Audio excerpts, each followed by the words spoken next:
Kia ora and welcome to FTP Podcast. No, it's not what you think. We're actually here to free the people.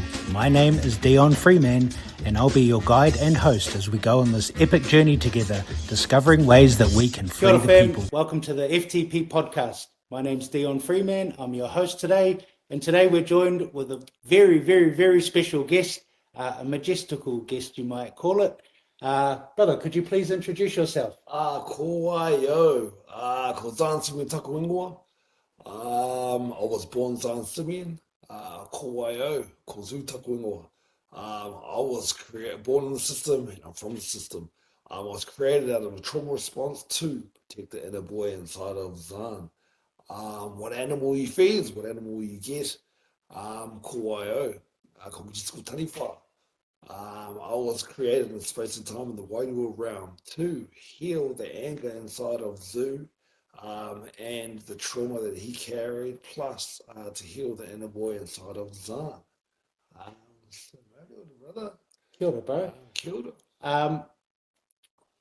We're going to address all these different parts of you, brother, because they all make you a whole of who you are. The reason why we asked Zahn to come on this podcast is because of who he's become and who he's becoming. So this podcast was actually born out of the system, hence the name. But we grow and we evolve. Now, a big part of being free as a person is to find your inner truth. So I want to kick off, before we get into the deeper stuff, I want to kick off into who you're probably most known for nowadays as a game changer within the community. So give us the lowdown on the Majestical Taniwha, brother. Cool. Well, yes, the Majestical Taniwha. So as of 3 years ago, I got out of jail, brother, and really needed to turn things around. And me on the healing journey, almost need to recreate myself, rebirth myself, and really that's where the Majestical Taniwha was created. As another means really to keep me through the better years of my life that are ahead of me, brother. Awesome. The better years ahead of me. And like I said, the Majestical Taniwha was created and birthed inside the Wairua realm. Inside through space and time. I moved through space and time, through connection, and through healing, brother. Through healing. Awesome. So could you just explain for our overseas viewers, Wairua? What is this? Wairua. I suppose Wairua is an alignment of your Pū manawa, your fucking manawa, and your manawa, your heart spaces, really, your true heart spaces, and a connection to all things around you, the cosmos, the universe, all things that transcend and don't transcend what's inside of us, nothingness and everything all in one. Wow. Should we go deeper? I think we'll. Should we go deeper? We will. We definitely will, bro. We don't have a time limit. But the wider realm. So essentially the spiritual realm. Spiritual realm, brother. All right. So this name came to you from the spirit realm? Yeah, from the spirit realm, brother. And is it the name of your spirit? It's the name of my spirit, brother. So definitely it's the name of my spirit, brother. It's the name of my spirit, but that's the way I move in and out of the realm, effortlessly, I suppose. That's the way I tap into that space, move effortlessly. Awesome. Yeah, brother. Yes. And can you explain to for someone listening who has no idea of Te Reo Māori, could you explain what a Taniwha is or what people might assume a Taniwha is? So a Taniwha, there's many different ways of Taniwha. Taniwha is either a guardian of space, or a particular space, or also a monster to warn people away. So kind of like a warning of spaces, really. If that makes sense, bro. And so I've had people liken this mythical creature, a Taniwha, to a dragon. Yeah, to a dragon. So I'm aware with my work that they can come in many different forms. Yes. And and for me personally, which we'll get into in another podcast, I have met Taniwha, but in the spirit realm. So to meet, and also I've been called that before. So for me, when I met the bro, it was really interesting. I've always had a saying of Taniwha no Taniwha, and I feel that to be very true. Our connection was very instant, bro. Yeah, brother, was. Definitely. Especially only meeting through social media, but through the suggestion of our brother Daniel from Answers Within. Big shout out to the bro. Okay, brother. So, what does the Majestical Taniwha do these days? So the Majestical Taniwha, essentially, I break generational cycles. So the generational cycle that I'm breaking was inside my own family. I understand that my grandfather was in jail. My father was in jail. I was in jail. So for my children, that means that their great grandfather was in jail. Their grandfather was in jail. Their father was in jail. So I'm trying to break that generational cycle through there, which is abuse, brother, is break that abuse cycle and the jail cycle, and the gangs for my kids, essentially. And if I don't want my kids to go into gangs, if I don't want my kids to go into the system, I don't want anyone else's kids to go into the system, and go down the same path that I have. So for me, breaking generational cycles within inside my own family is my biggest number one purpose at the moment. And then once I do that, and I think I'm doing a very good job at it at the moment, um, is spread that into the community. I understand that change the community is how we change the country, and how we change the country is how we change the nation, the world, brother. So essentially, we were doing really well within self, within my house, and then now we're spreading out into the community, brother. Wow. Yeah, brother. So, not really fucking around there, bro. Not fucking around, brother. We've got some big things out there and some big barriers that we're trying to kick, but at the moment, it's been a beacon of hope. And I talked about messaging before, about having messages of inspiration, always uplifting, always empowering people. And I understand with my journey alone, some tools that I've picked up along the way that,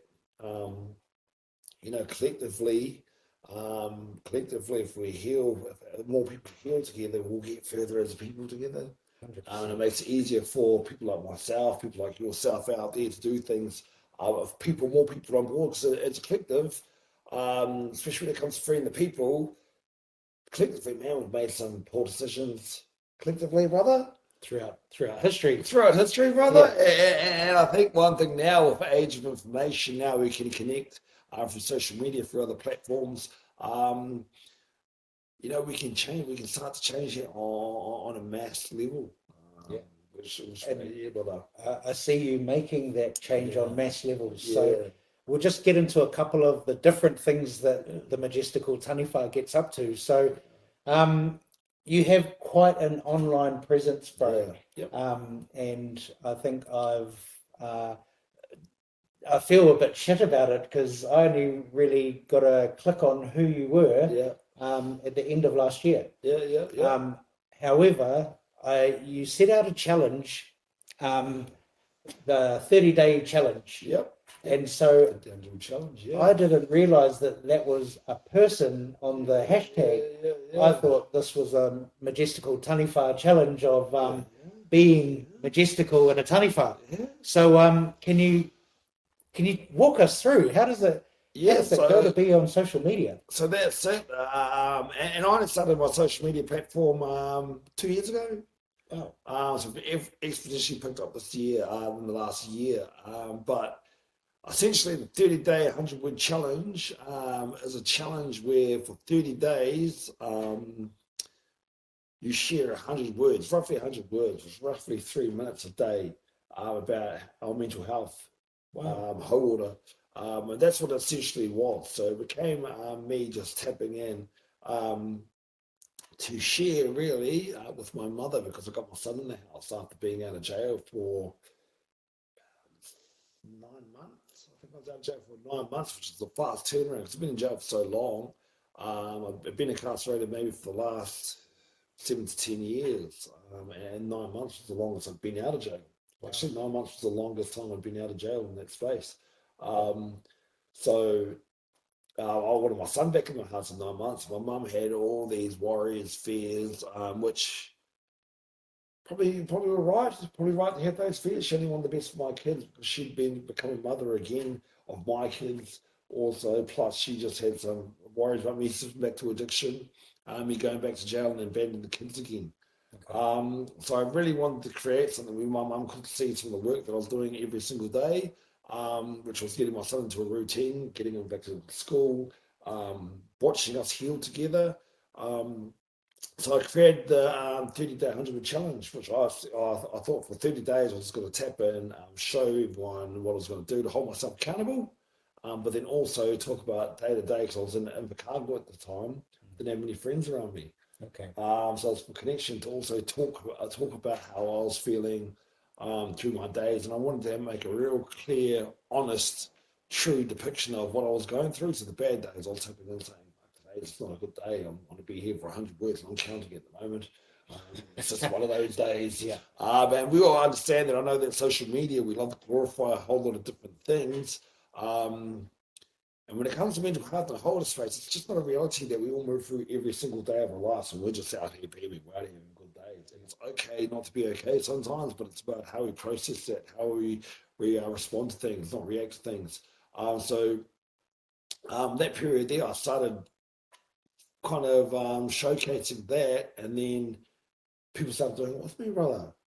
So people started saying, "Hey, this is Oh, amazing. so it wasn't You and it your wasn't son." actually a challenge.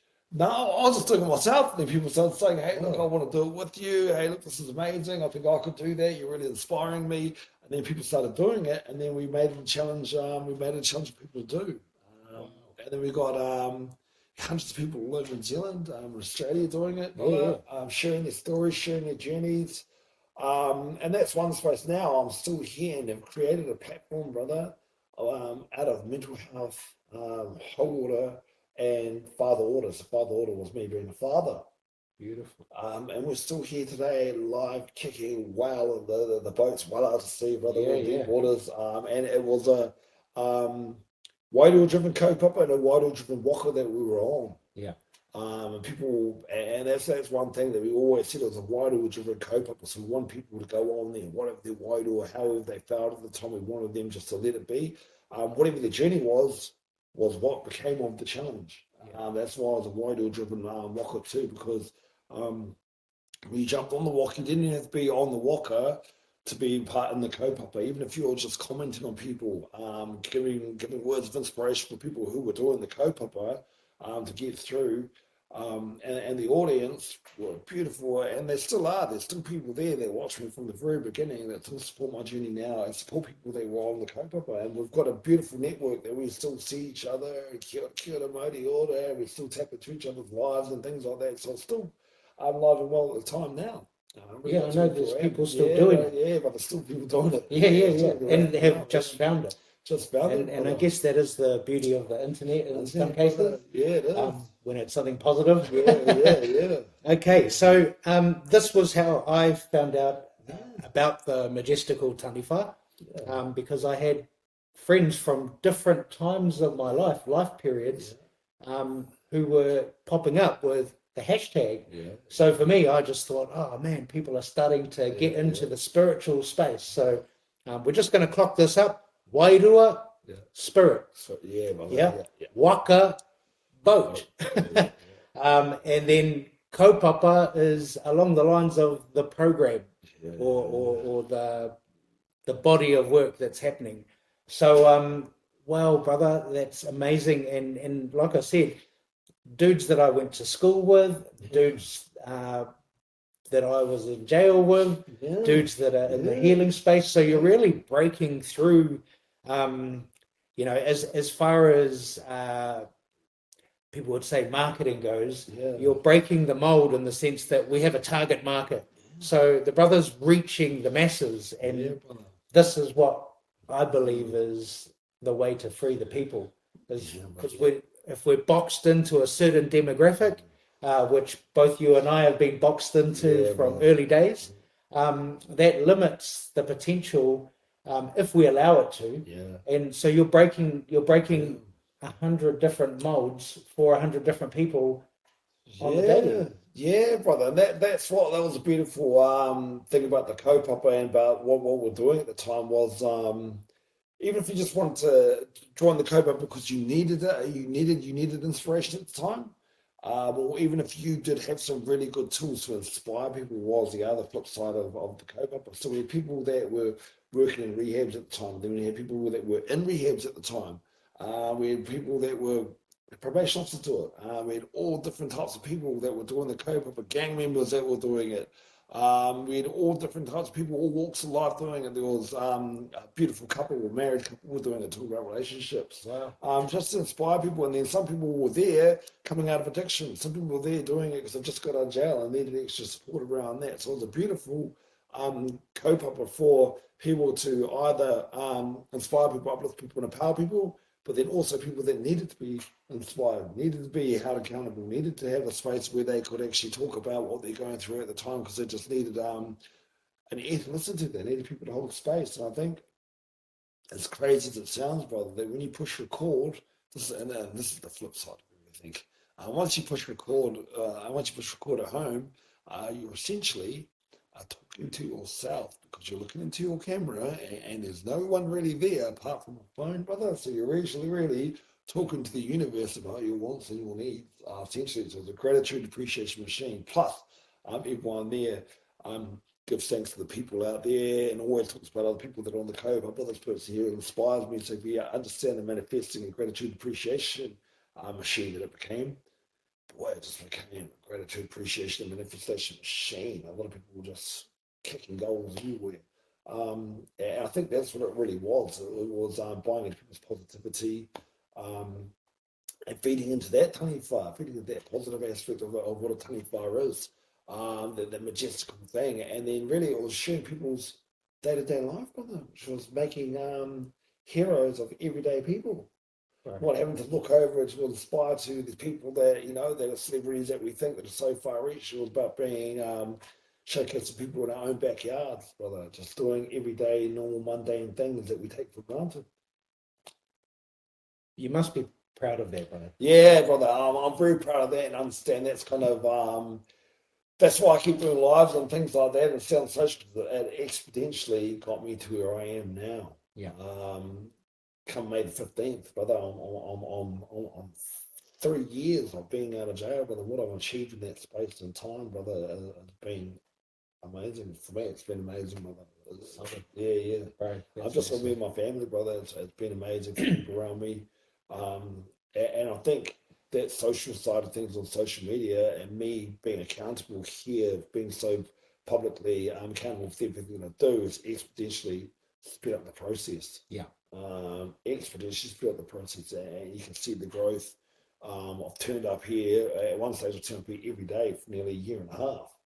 So people got a whole full perspective of what I was doing, where I was at, kind of personality, everything that, and how I move. That's massive and for me tricky. Yeah. So I've got to admit I haven't done the Majestical Taniwha 30-day challenge. Yeah. I got given a different version of your challenge by someone who did your challenge.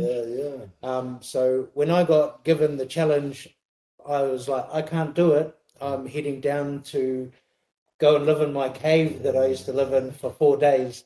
And then the hike out could have been 4 to 5 days. So I was like, I can't do the challenge now. They're like, well, then do 15 for 15 minutes. So 15 minutes in their head was like, oh, well, the challenge is just doubled, enhanced at a shorter period of time. And I found the first one easy, though.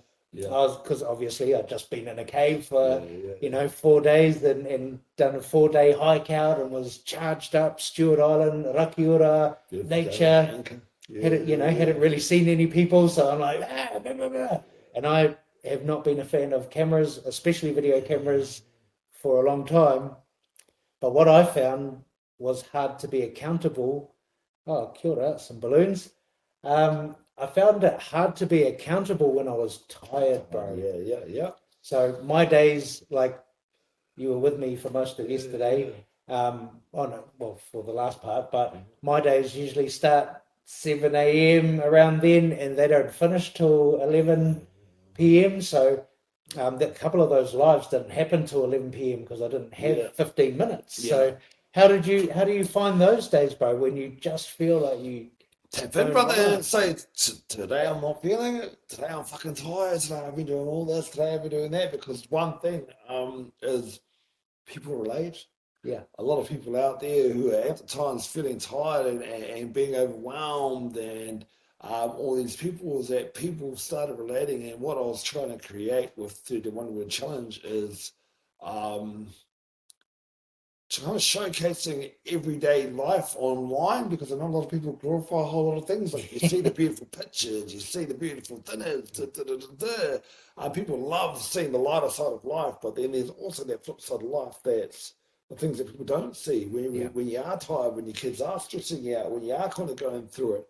And that's one thing with the 30-day Wonder Woman Challenge that what we wanted to do was have true viewpoints, different perspectives on how people move through those times.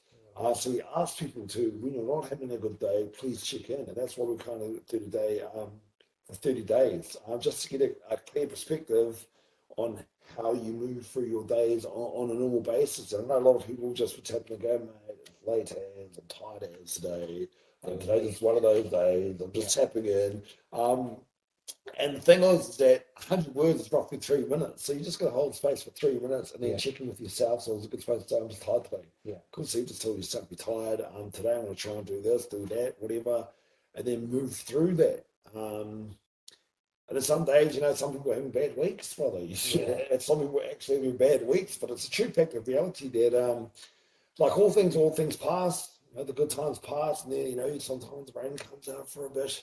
And then you can learn how to navigate through these, plus wanting time management, all those types of things. So I think it's good for people to get in that space of checking in with yourself, how you're truly feeling, and being able to be honest with yourself. That's all authenticity, right? Sure. That's authenticity. So for me, there was definitely a couple of those 15 days where I felt like I just rambled or dribbled nonsense from being so tired. But what I did notice was when I stopped, I had people messaging me like that I haven't heard from in years. Like, oh, I love what you're doing, keep doing it. And I was like, okay. So there will come a time, bro, where I do the actual Majestical Taniwha 30-day challenge. Now, for those who are watching this podcast, I challenge you. Challenge. Challenge. Dropping the whittle. Dropping the challenge. Well done. I think especially if this goes and reaches people worldwide, which is the actual point, that hopefully this is part of you being able to free yourself. So maybe can I add a little something for that challenge? If you're watching the FTP podcast, your challenge for your first three-minute chat or your first 100 words is how you free the people. So the whole point with the freeing the people is your God-given talents, your passions, your desires, what you bring to the world. I want you to talk about it for your first 100 words for your first of the Majestical Taniwha 30-day challenge. So epic. We're going to move on a little bit, bro, because this is your online stuff is just one part of you. And like I meet a lot of people in my work, bro, but there's not too many people that are multifaceted. And like, let's face it, brother, you're a complex creature. And I love it. So the other thing, the bro came onto one of the Way of the Warrior workshops or retreats, and we'll move into that a bit later, but the bro is our next guest facilitator, and a big part of what he does is massive, and especially for me, because I needed this as a troubled youth. Tell us about Out the Mud, bro. Ooh, Out the Mud Rangatahi program. So it's a youth program. For those who don't know Rangatahi, the Out the Mud Rangatahi program is essentially a crime intervention program, brother. And it's FTP brothers there to break the system. One way to break the system is to get people out of the system. If there are no people inside the system, there is no system. Boom! Gotcha. And this has been some of the battles we've both faced with trying to free the people is the system would like subjects. So, all right. And so out the mud, how did this come about? And like there might be some people at home who are watching going, how is this dude working with youth? And what, so, you know, we're trying to take the objective arguments here. So tell us, bro, why is it working for a start? This is it because I'm a true visionary. And I do one thing I'm really good at is seeing gaps in spaces. I understand that one thing why it's not a adventure therapy program, why it's not an outdoor education program, is because I know about the system. I know the pitfalls of the system. Plus, I'm very good at understanding that the system will be on the system and the space that they're trying to wrangle people in. It's called wrangling people in. So I know that Mustering. mustering. So I also know the traps the system have for people. And for me, and then I'm going to tell you space, my son's 15 years old. And at the moment, I don't want him to go to the system. So if I take care of that, he's still out into the world where the system has its grips, where the system has its vices. So it's about also educating the rangatahi and youth around that space there. So that's why I've made sure that my rangatahi program is a crime intervention, crime prevention program, not just for the rangatahi, but for the families. Awesome. I'm not a glorified babysitter, so I'm not just looking after the rangatahi. What we do is build final capabilities, or family capabilities, and future proofing and planning really around families, brother. Yeah, and I guess the thing is it's working. Yes, it's working, brother. It's working. We've got some real good success stories out of there. This is my third group that I've had. We've got 8 boys at the moment, and we've got some of the boys directly out of the system. We've wrapped around the families at the moment, so there's a true wrap around the families. We've got full buy-ins from the families and the rangatahi. Plus, some of the workshops that we provide have been different to any other kind of program that's kind of around at the moment. So we're trying new things, really to tackle some issues that I see that are going on with inside families and with inside the system at the moment. So I've got a question. Are you talking to a younger you in your classroom? I see myself in all these kids, brother. I see myself in all these kids, and I always keep in that 95% of the subconscious that I'm trying to be that person that I needed in my life at that time. I'm trying to give advice that I instantaneously needed. What would have guided me out of the spaces that I walked into, and then also, I work in the rangatahi space, so. I don't work in. They don't work for me. I work in their space. So it's about giving them what they want, giving them their needs. As much as I want to do things that I want to do, I need to understand that I work in their space. So it's actually their space that I step into. And I think that when I talk to the youth and I talk to the rangatahi and the kids about that, they're always telling us about how they're always getting told by adults, how they're always getting told by people, how they're always getting told by teachers, how they're always getting told by wherever they step into about what they need to be doing. No one actually kind of listens to them, brother. So we're kind of trying to give them a voice and let them be heard. Yeah, brother. It's the reason why I ask is because I can remember back to my teenage years as if it was yesterday. Brother. And I remember. I'm still there. Bro, and I think that's part of the beauty that I love about you, bro. I'm still there, brother. But even the correction space, like you don't feel heard. You feel like the whole world's against you. You can feel like you're picked on, or it's just there's always somebody telling you, like you said, what to do, how to do it, and how shit you are or how useless you are.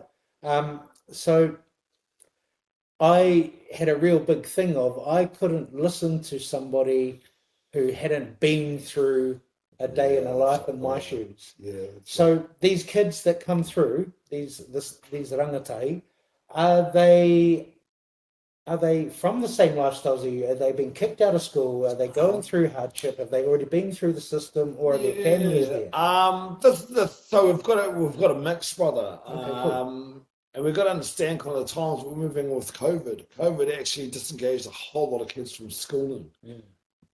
We take kids out of school at that time there for a period of time, for hours, and then a year or two, and they try and put them back into school again. A lot of them have been disengaged since COVID. Some of the boys are going through the system, and some of the boys just haven't had the best starts in life. So there's a bit of a mix. Yeah. And that's one thing is you kind of get the mix of the room right. You've kind of got to make sure that you understand what everyone's going through. Yeah. To actually understand, where to get the help and where you can actually, implement some of the plan around them and wrap around. Because I think every family, every kid has different needs that they need to actually, you need to attend to. Yeah. So not one plan works for all. No blanket punishment. No blanket punishment, brother. No blanket punishment. So you've kind of got to really read subtle signs, and that's where the way to win the modi can kind of kick in. And plus practical tools, brother. They must respect that. Yeah, and with kids these days, because it is a crime prevention program, a lot of those kids are already glorifying gang behaviour. Okay. So they're already glorifying that, they're already idolising gang members, they're already idolising that life there. And that's why I think they draw to me, because aesthetically how it also look, plus some of them have already heard, seen me on social media, which has really helped. And and they're going to draw to people like you said, the like-minded people, or people that they think they draw to, which I'm very grateful to have the shot and actually put in a position to be able to, just steer them in a different direction. Yeah, bro.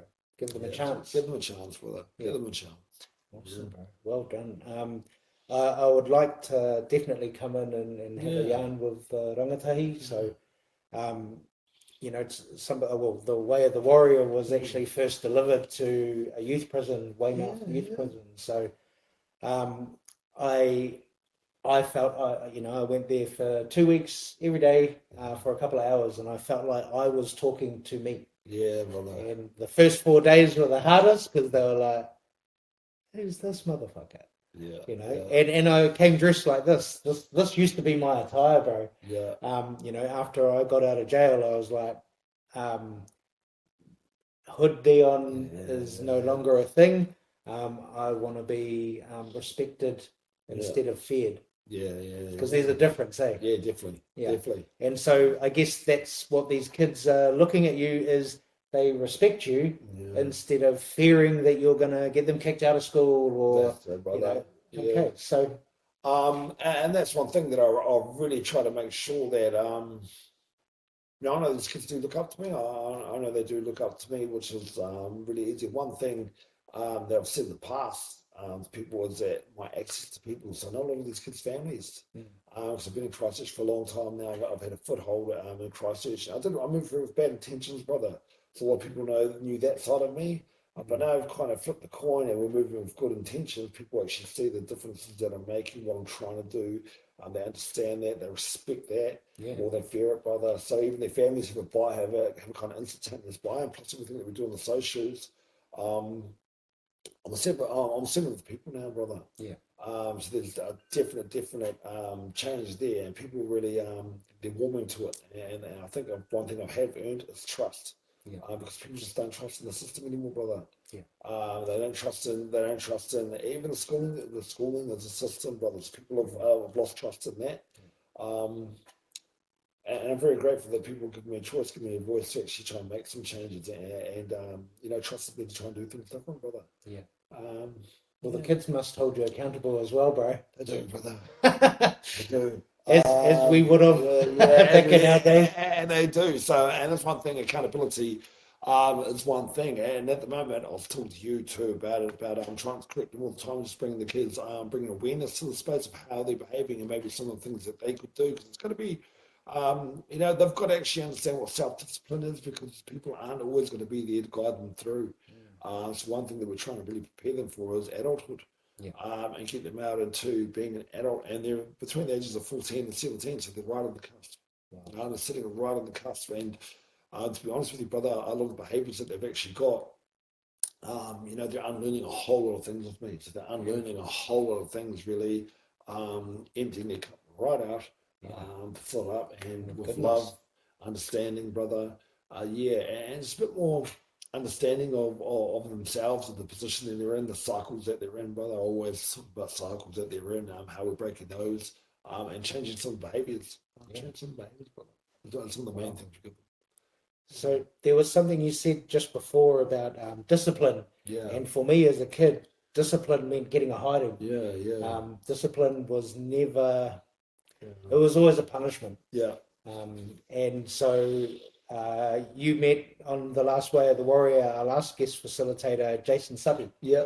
And he gave me a shirt. I am disciplined. Yeah, brother. And I was like, oh, thanks. Yeah. Because the kid in me still looks at that as punishment. Yeah. Whereas the adult in me has now realized that discipline is a form of freedom. Yeah, brother.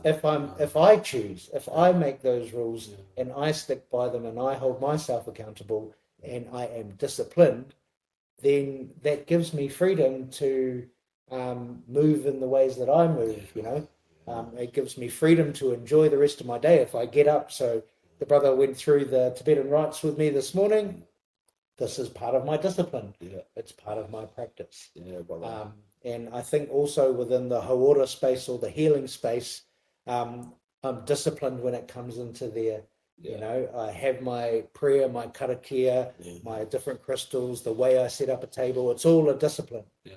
So awesome, my bro, and well done. And a big shout out to your rangatahi, Charit, Modi Ora. And then also a big shout out to Jace.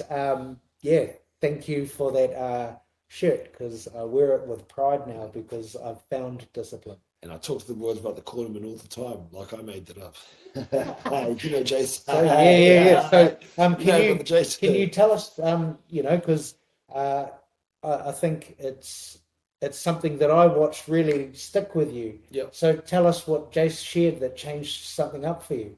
It's cornerman. So what's you mean like a cornerman in a ring? A cornerman in a ring. So the cornerman in a ring is someone who gives you advice about what you need in the fight, whatever fight that you're fighting. So I suppose when you see people fighting in the ring, they have a cornerman to give them advice and actually guide them through their rounds. And he was talking about subconsciously, 95% of our brain's actually doing a lot of decision making for us. 5% of the brain actually make conscious decisions. And there's that much mission going on in the background that we need to change that background noise into picking ourselves up. Sometimes we're feeling tired. Sometimes we don't want to do things. It's that cornerman in our back of our mind that we can be our own best cornerman and actually say, hey, look, yes, you are tired, but we need to get through this. You just need to get through whatever we need to go through. Pick yourself up, have a coffee, have a drink. It's okay. Don't get overwhelmed and move. Whatever that is, whatever kind of barrier that you're have faced in front of you, to be your best cornerman, even if you're doing really well, just to actually pat yourself on the back, and it's okay to actually just say, brother, you're doing really well. Keep going. You are that beacon of light for people. Keep being that person. I think I talk to the kids about it too, about being out in the world when sometimes, especially becoming an adult, that you need to be your own cornerman. Because it becomes a part of time when not on mum or dad's pocket anymore. Holding on to that, you've got to be out in the world by yourself. As daunting as it sounds to some people, but I think being the cornerman is something I really got out of that, brother, from Jace. So shout out to brother Jace. Yeah. Be your cornerman. Be your own cornerman. And then become other people's cornerman too. Hey. Yeah.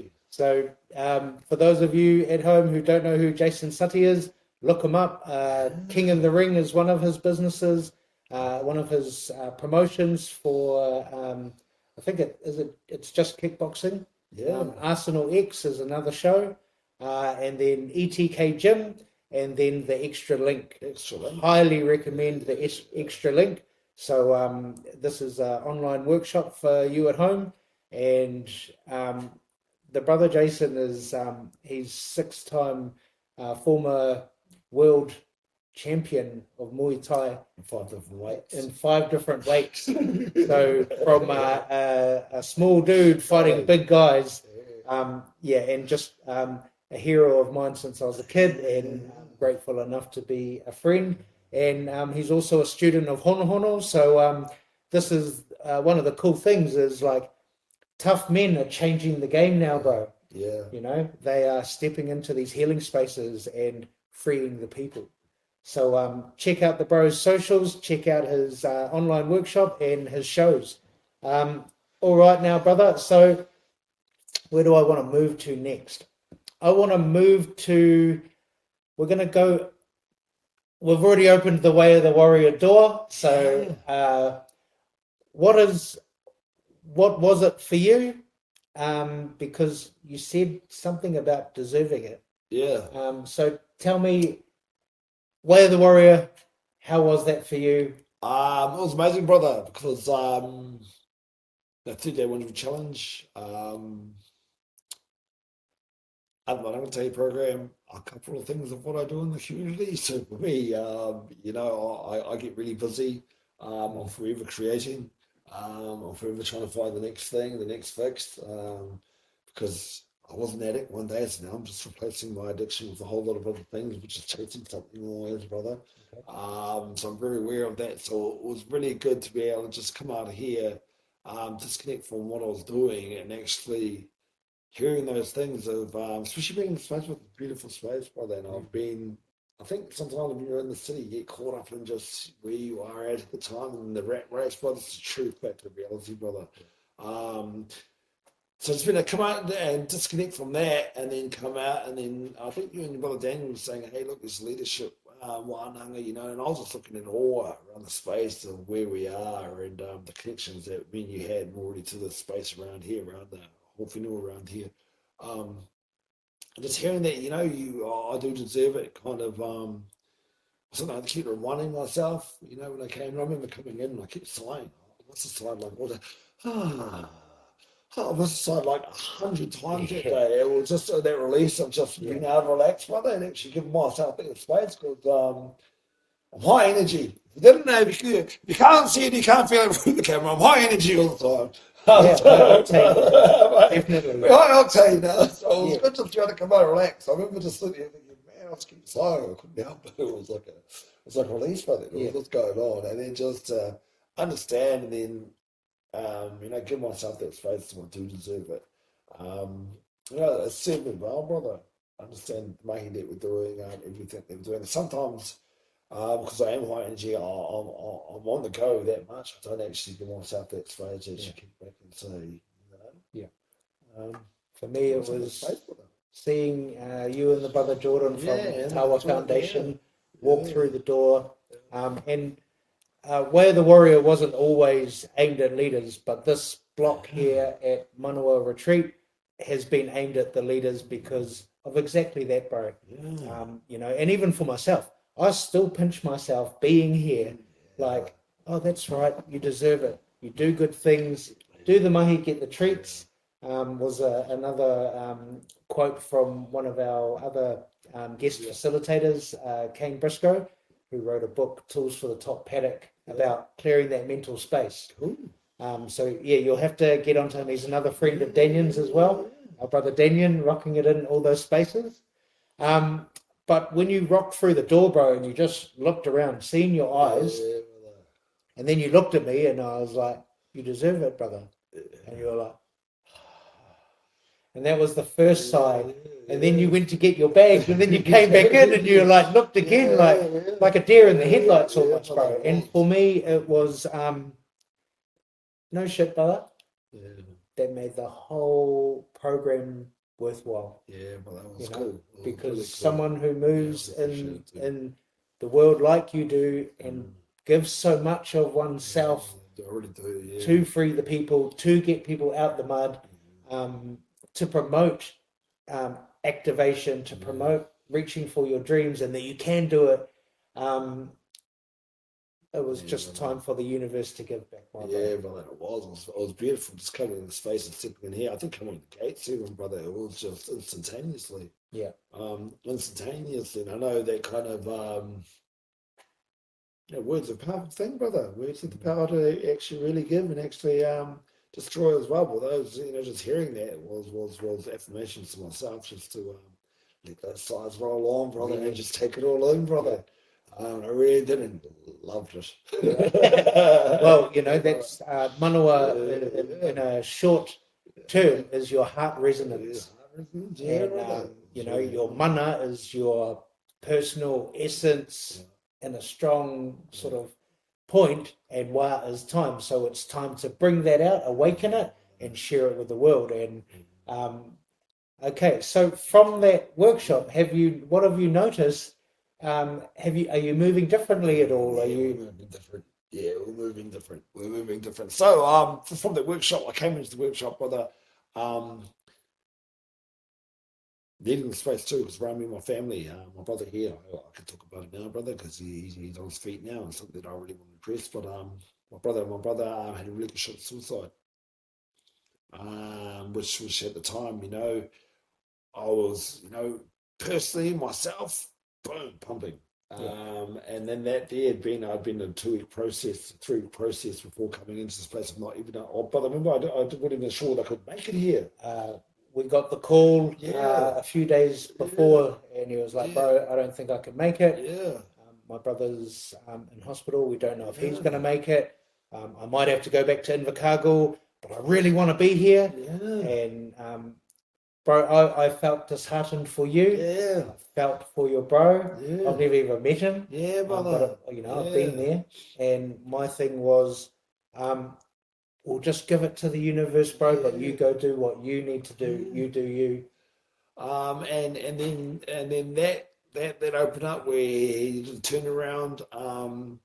And he did a turnaround. He was coming to Christchurch, so there was a space there when I knew that they were going to transfer him to Christchurch. And then I got onto it, and this was a couple of days out, brother. So we got onto it, and then the space opened up where I was able to come. And for me, I really wanted to come as Way the Warrior and understand that my brother's still got to fight the fight, even though he had done suicide. Plus, for myself, I really wanted to be in the space to fill up my own cup, but then also fight for that space there, get myself on a good track and make sure that my whenua around me, my foundation around me is strong, so I could carry that. And also moving into the spaces, coming out of the space to be strong, no matter what comes away, and it's really suited well, brother. So coming into there, I really needed it. Plus being in the space here, brother, was amazing. Was amazing. So I'm really glad that the universe, everything opened up for me to actually be able to come in that space I needed at the time. Just around that there, brother. Yeah.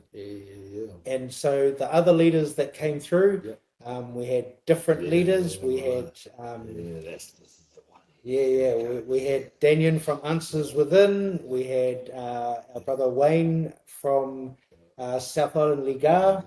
We had our bro Jordan from Tawa Foundation. So they work with men and women just coming out of jail.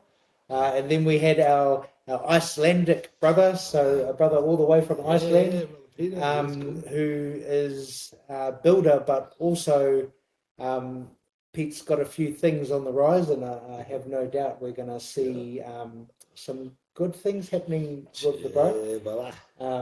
So what was it like to be surrounded with these brothers, and how were the dynamics? That was one thing. It was beautiful dynamic. So I already knew Brother Jordan and Brother Daniel. You know, beautiful souls, and you know, your vibe will attract your tribe.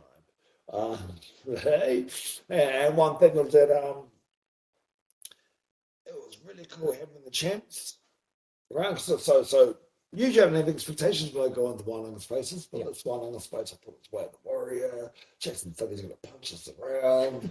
We're going to be getting dished out. It's going to be like we're going to empowerment tools. We're going to come out here all hard. We're going to come out like, but the brothers are real soft and gentle spoken. It was strength, but in a soft way. You know, it was beautiful. I think the connections there with Brother Wayne, Pete, Daniel, and the brother Jordan, And brother Jace, it was really cool to be in the space, especially with the champs, hearing about the fight they've been through, hearing about the different, and to be champion and to hold that for so long, have people wanting to take your spot and being able to maintain that. Plus, everything Jace has been through life. Was real cool to hear that from Wayne's point of view because the brother's a bit older. Yeah. And how cool it's still kind of carried through Jason's generation and still now to this day, those same things that they carry still applicable to this day. Yeah, bro. The champions Yeah. of the world. Yeah, bro. And the levels that you have to be a champion and at fighting, such getting punched in the head, the champions are getting punched in the head. Yeah. Well, I think. And then they got to take a punch and moving forward through Yeah. life. And giving back, and then they also give back. So it's beautiful to be around that space. It was beautiful, brother. Yeah. So for me to have Jace here as a guest facilitator was massive. Yeah. And you know, he thought he was just coming down to deliver breathwork and cold plunge. And so when he realized, like, the funny thing for me was we only managed to have Jace for 24 hours because he's so busy.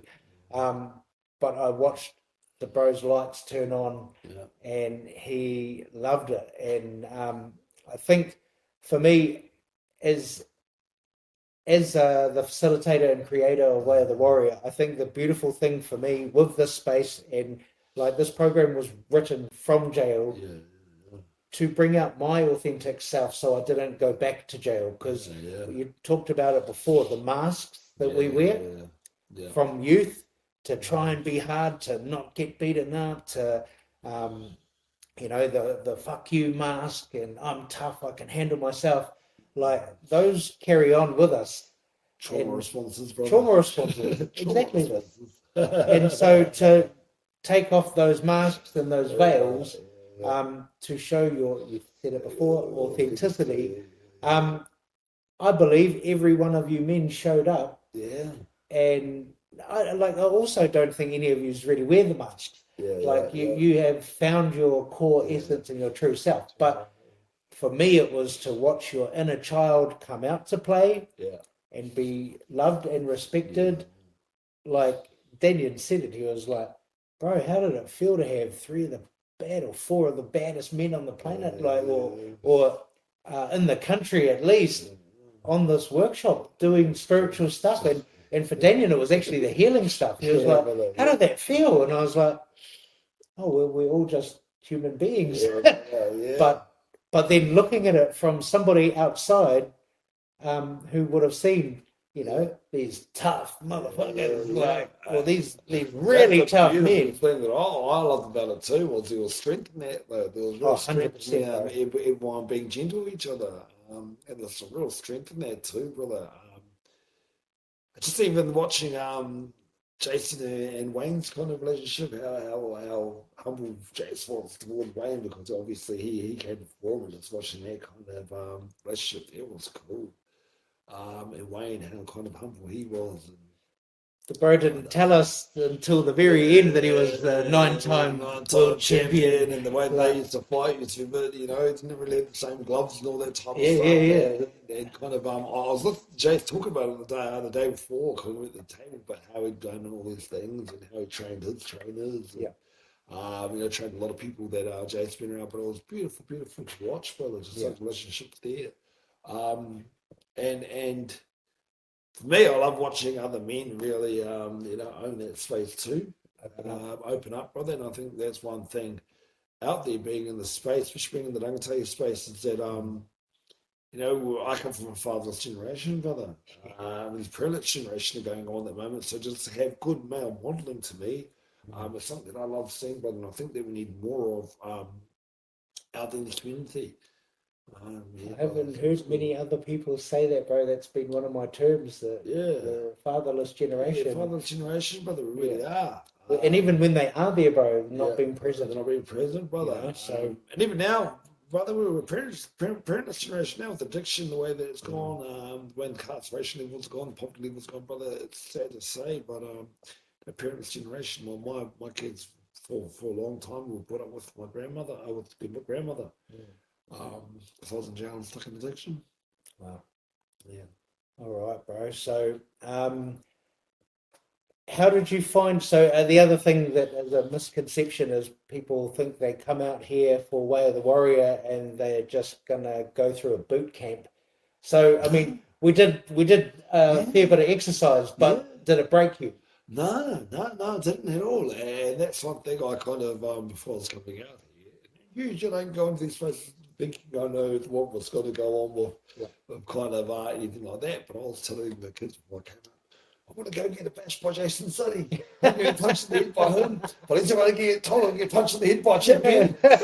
Don't wait, buddy. Hey, you won't be able to say that by the end of the week. I'll be saying that by the end of the week. But it wasn't.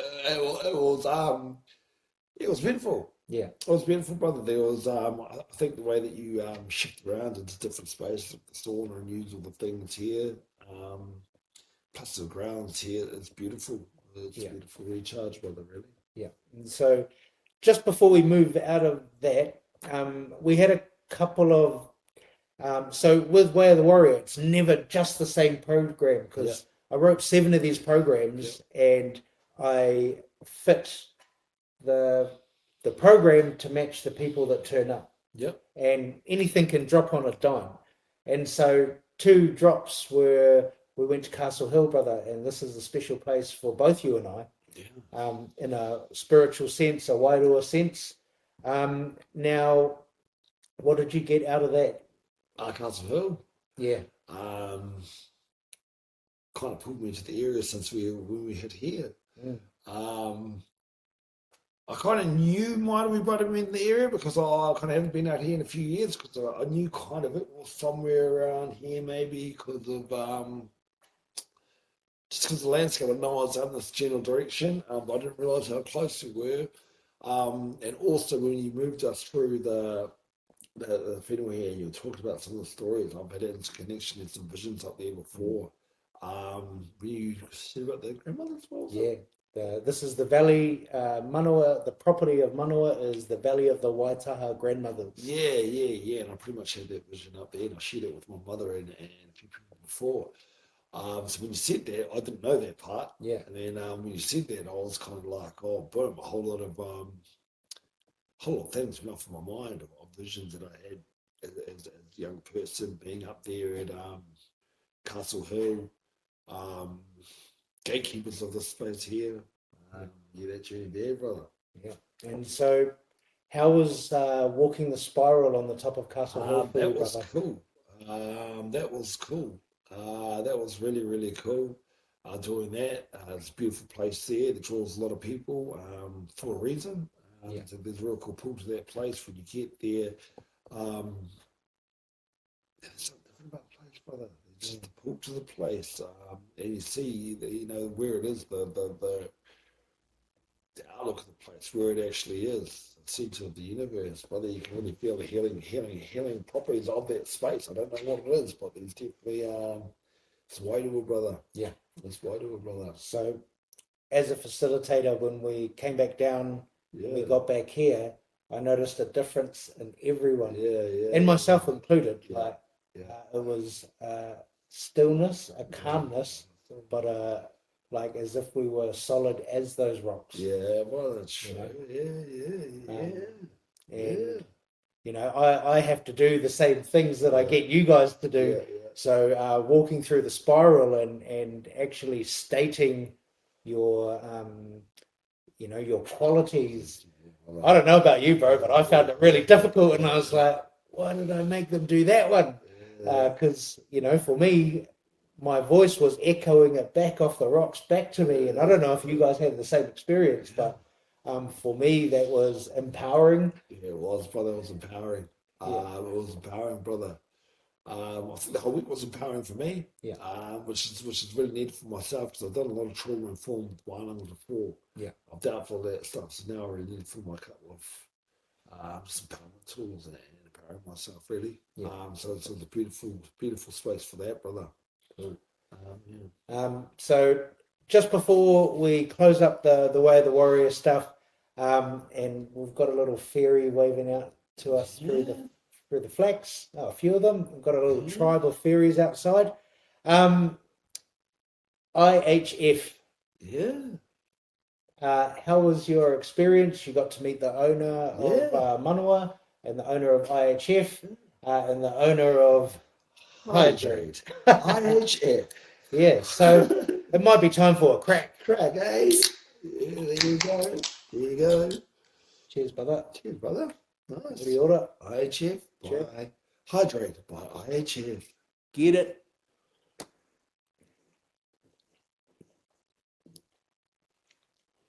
Oh, Cool. all right. So, how did you find IHF, bro, and meeting the bro Dan for? Beautiful. Dan was cool.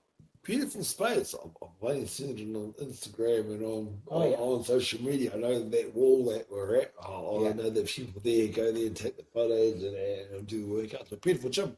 Yeah. Beautiful gym. Beautiful space. State of the art stuff, which is beautiful, brother. Dan's cool, brother. Yeah. I really appreciate him showing us through there. The mothership, as he called it. And the ice bath there.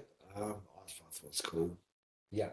And for me, I was watching JC was like a kid in a candy shop. He loved it. He loved it. It was right up his alley, eh? It was right up his alley, and all the things that he kind of already used, but with state of the art equipment. So it was really cool watching him. And it was his first actual salt plunge in that setting without it just being pretty much blocks of ice. So and he's got to go to fine art too, because you're talking about it here, about it can be 2 degrees colder with the salt, they can't go any colder and all that. Oh, but you really thought this out. Oh, definitely, bro. He trained with Wim Hof. So, he's trained with the best. But for me, Dan's the reason why I'm here, bro. So without Dan, I never would have met you. Well, I think I probably would have met you. But I think one of the cool things that a lot of people missed when we were in Premium. So Premium is the space with the cold plunge and the sauna. Somebody asked you, "Oh, what's that tattooed? What's that say on your back?" And you're like, "Oh, just a big C and that fella's name." So nobody caught it until I started laughing, and then Dan looked at me, and I was like, "Yeah, he's got hood on the top of his shoulders, and so this is Dan's name." So another cool thing with Dan, and it must have been a difference for you meeting somebody who owns the stuff that looks like it's like 5-star hotel kind of stuff. Definitely. But that this man chose to go to school in the hood. He actually chose it. You're saying, And the fact that you have his name tattooed on your back, you're from the hood where he chose to go, I think all of us are trying to get out of the hood, and the bro chose to get in there. But I believe you culture, brother. Bit of culture, but you also met the man, and I think what I love about Dan, bro, is I've watched him be able to talk to absolutely anyone. Well, they really engages too. Which is different from just talking to people and actually engaging with them. Actually engaged. Yeah, bro. I've seen him talk to a homeless dude they were old mates. Beautiful soul, brother. Beautiful soul. Yeah. And for me, that's a testament to the family. So, and especially his mum and his dad. I never got to meet his dad. He'd passed on before I met him. But Grace she is the owner of the land. And Manawa came to her in a dream. There was a ruru or an owl that was in the dream. And the name of the property that came to her was Manawa. Beautiful. So, I feel very privileged and blessed to be able to bring people to this healing space. And as you said, you could feel it the moment you came through the gates. You could feel it, brother. I could feel it the moment I come through these gates. Doesn't happen all the time, but there's definitely our spaces to move into, brother. Like I said, the Majestical Taniwha that moves through space and time. Could definitely feel it coming through here. Could definitely feel it coming through here. Beautiful, my bro. So, shout out to them. Shout out to them for having us. Very honoured to be here, actually. Very honoured to have the space open for connection. I think one thing that came out of the way of the warrior, brother, beautiful connection, brother. Well, it was definitely a beautiful connection. So, For anyone, check out www.manawaretreat.co.nz. Have a look at the space for yourself. You'll see it on our socials and websites and whatnot. But because of the bro, we actually have a promo code. So if you use this promo code, and we'll drop it in the bio, but it's WTOW Hood.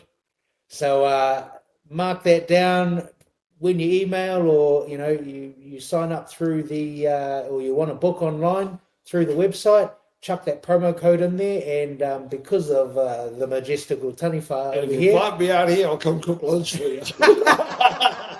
epic. The bro's an hour away. Invite me out here, I'll come cook kai for you. Yeah, beautiful. You can have a kai with me. Yeah, throw yeah. that in.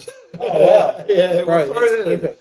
But because of the bro, you'll hook yourself up a 10% discount on your whatever package you book, or whatever retreat you book. So that's with Way of the Warrior. So my brother, that's just, I guess, another.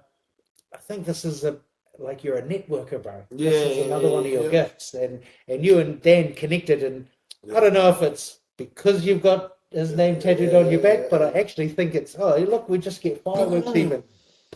Ta-da! But yeah, that's awesome. So 10% discount, Yeah, and cool. that's just from you being your authentic self. There you Majestical go, Taniwha. Tano. Just for you at home, mate. So make sure you use it. Make sure that you come and use the space, connect with the space, beautiful space, and there's connection there to be made, eh, brother? You'll be here. 100%. Beautiful So space. yeah, I'm here till July, and I will come back and run other workshops here, other retreats.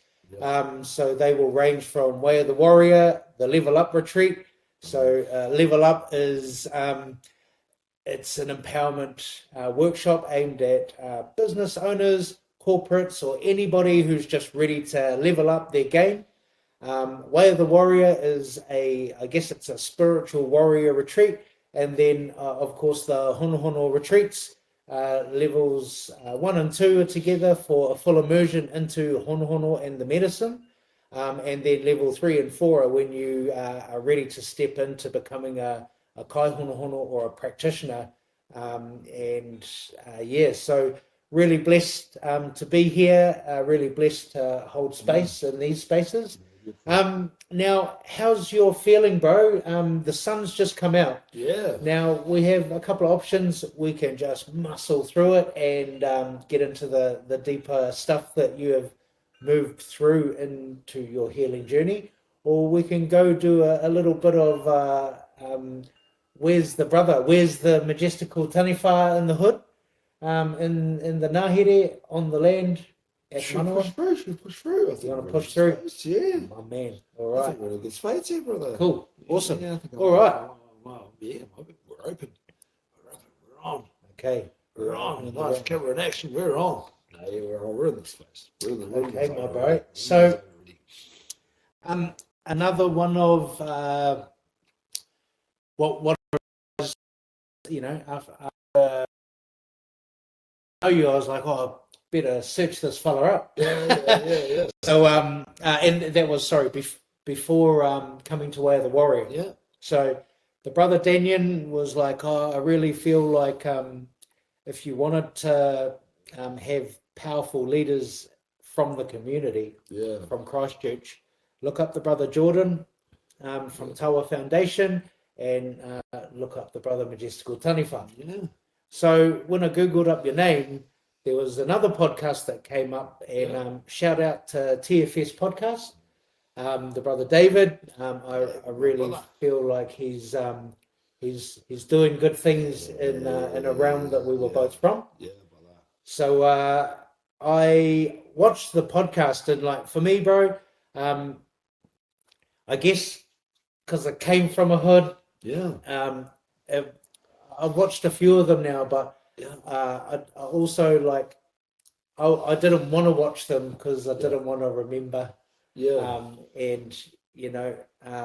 But the brother did you a solid, and everybody who's actually been on that podcast, because there's these sorts of things and initiatives coming out of the hood. Yeah. So this is again, the bro's helping to help free the people. Yeah, brother. Yep.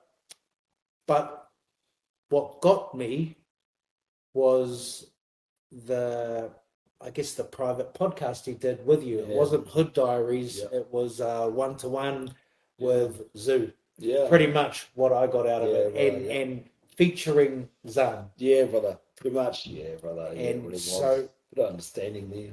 With that, it triggered some memories for me, bro. Yeah.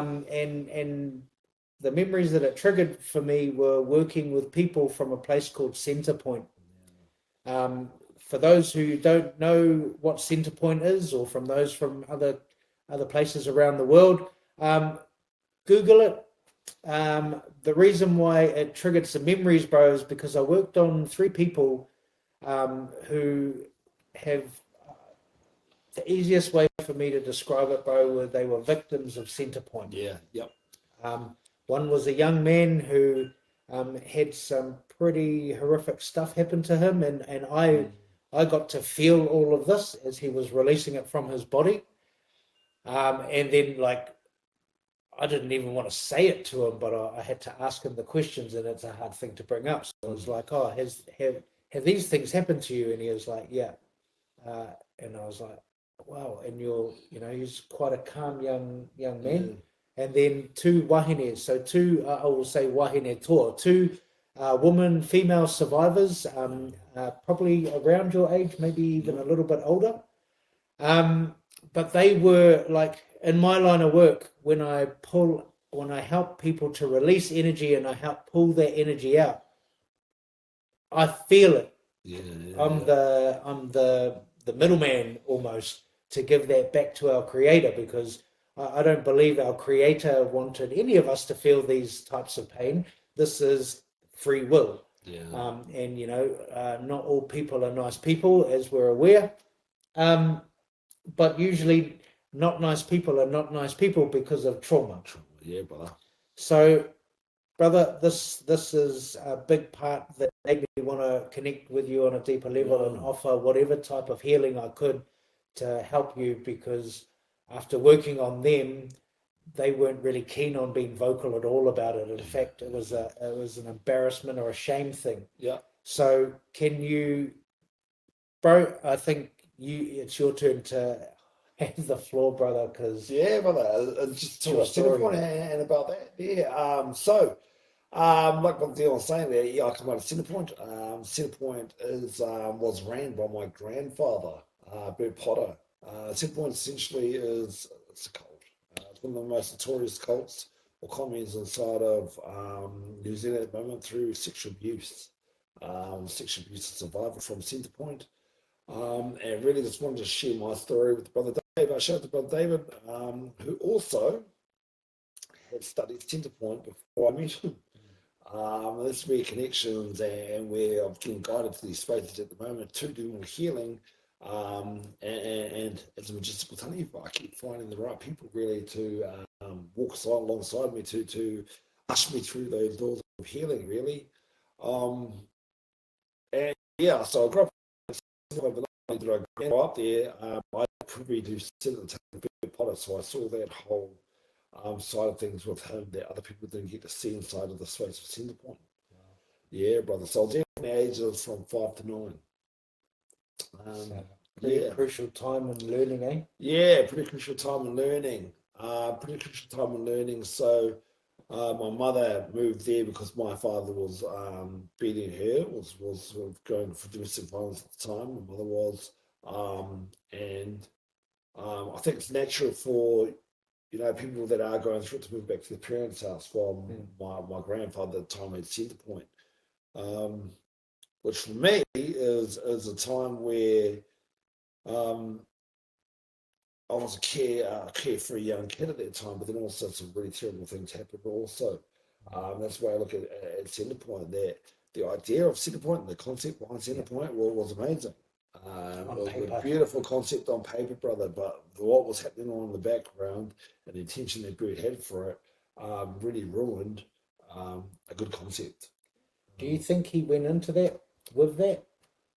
Oh, well, he was manipulating before then. He was a bit there before then. I think the other group of people that he had around him pretty much leaned into a space that gave him autonomy to put himself on a pedestal.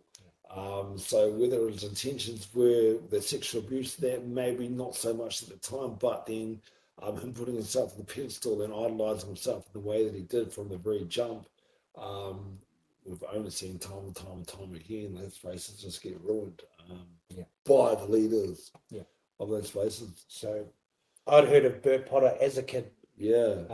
And I just remember the name stuck with me. Yeah. And I never, I didn't get to meet him in person, but through doing your treatment a few weeks back, I got to meet, I guess you could say, or feel passed on Bert. And from the energy, I don't know if you remember it, but I was like, I don't actually like this guy, and I don't think he's learning fuck all on that other side. And all it felt like was just this arrogance. Arrogance, the ego, and I got to see that quite a lot. Wow. Which for me is interesting, bro, because usually when spirits come to visit, they've changed up. But what it felt like is he was trying to take credit for who you are. I was like, you can kind of fuck off now, Ghost Bert. Not really keen. In the karakia at the start, it was only those with the highest intent. Which it also felt like he had the highest intent for you, but he was trying to claim some ghost fame. It sounds fucked up. It sounds weird for anybody listening. I definitely, and I actually understand that. I understand that because at the time, a lot of people around him at the time were guinea pigs. A lot of his own kids, a lot of my aunties, a lot of my uncles went through experiments. I went through experiments myself. So we were some type of guinea pig, we were some type of tests. Wow. Lab rat, animal, whatever you want to call it, at times. And even his own kids, he kind of did that. So whether he likes to think that he created me or had a part in creating me, I suppose a lot of my journey has been through Center Point. A lot of my teachings that I do come from Center Point, but for him to have any type of ownership over that, it's not happening at all. But I've created this myself. Not myself, but I've actually, I'm at the reins, I'm at the helm of everything that I do, brother. Take my teapot, my wide wood, all those types of things here, my true, authentic self. Brother. So for me, and again, it was watching Zahn come out to play at Way of the Warrior.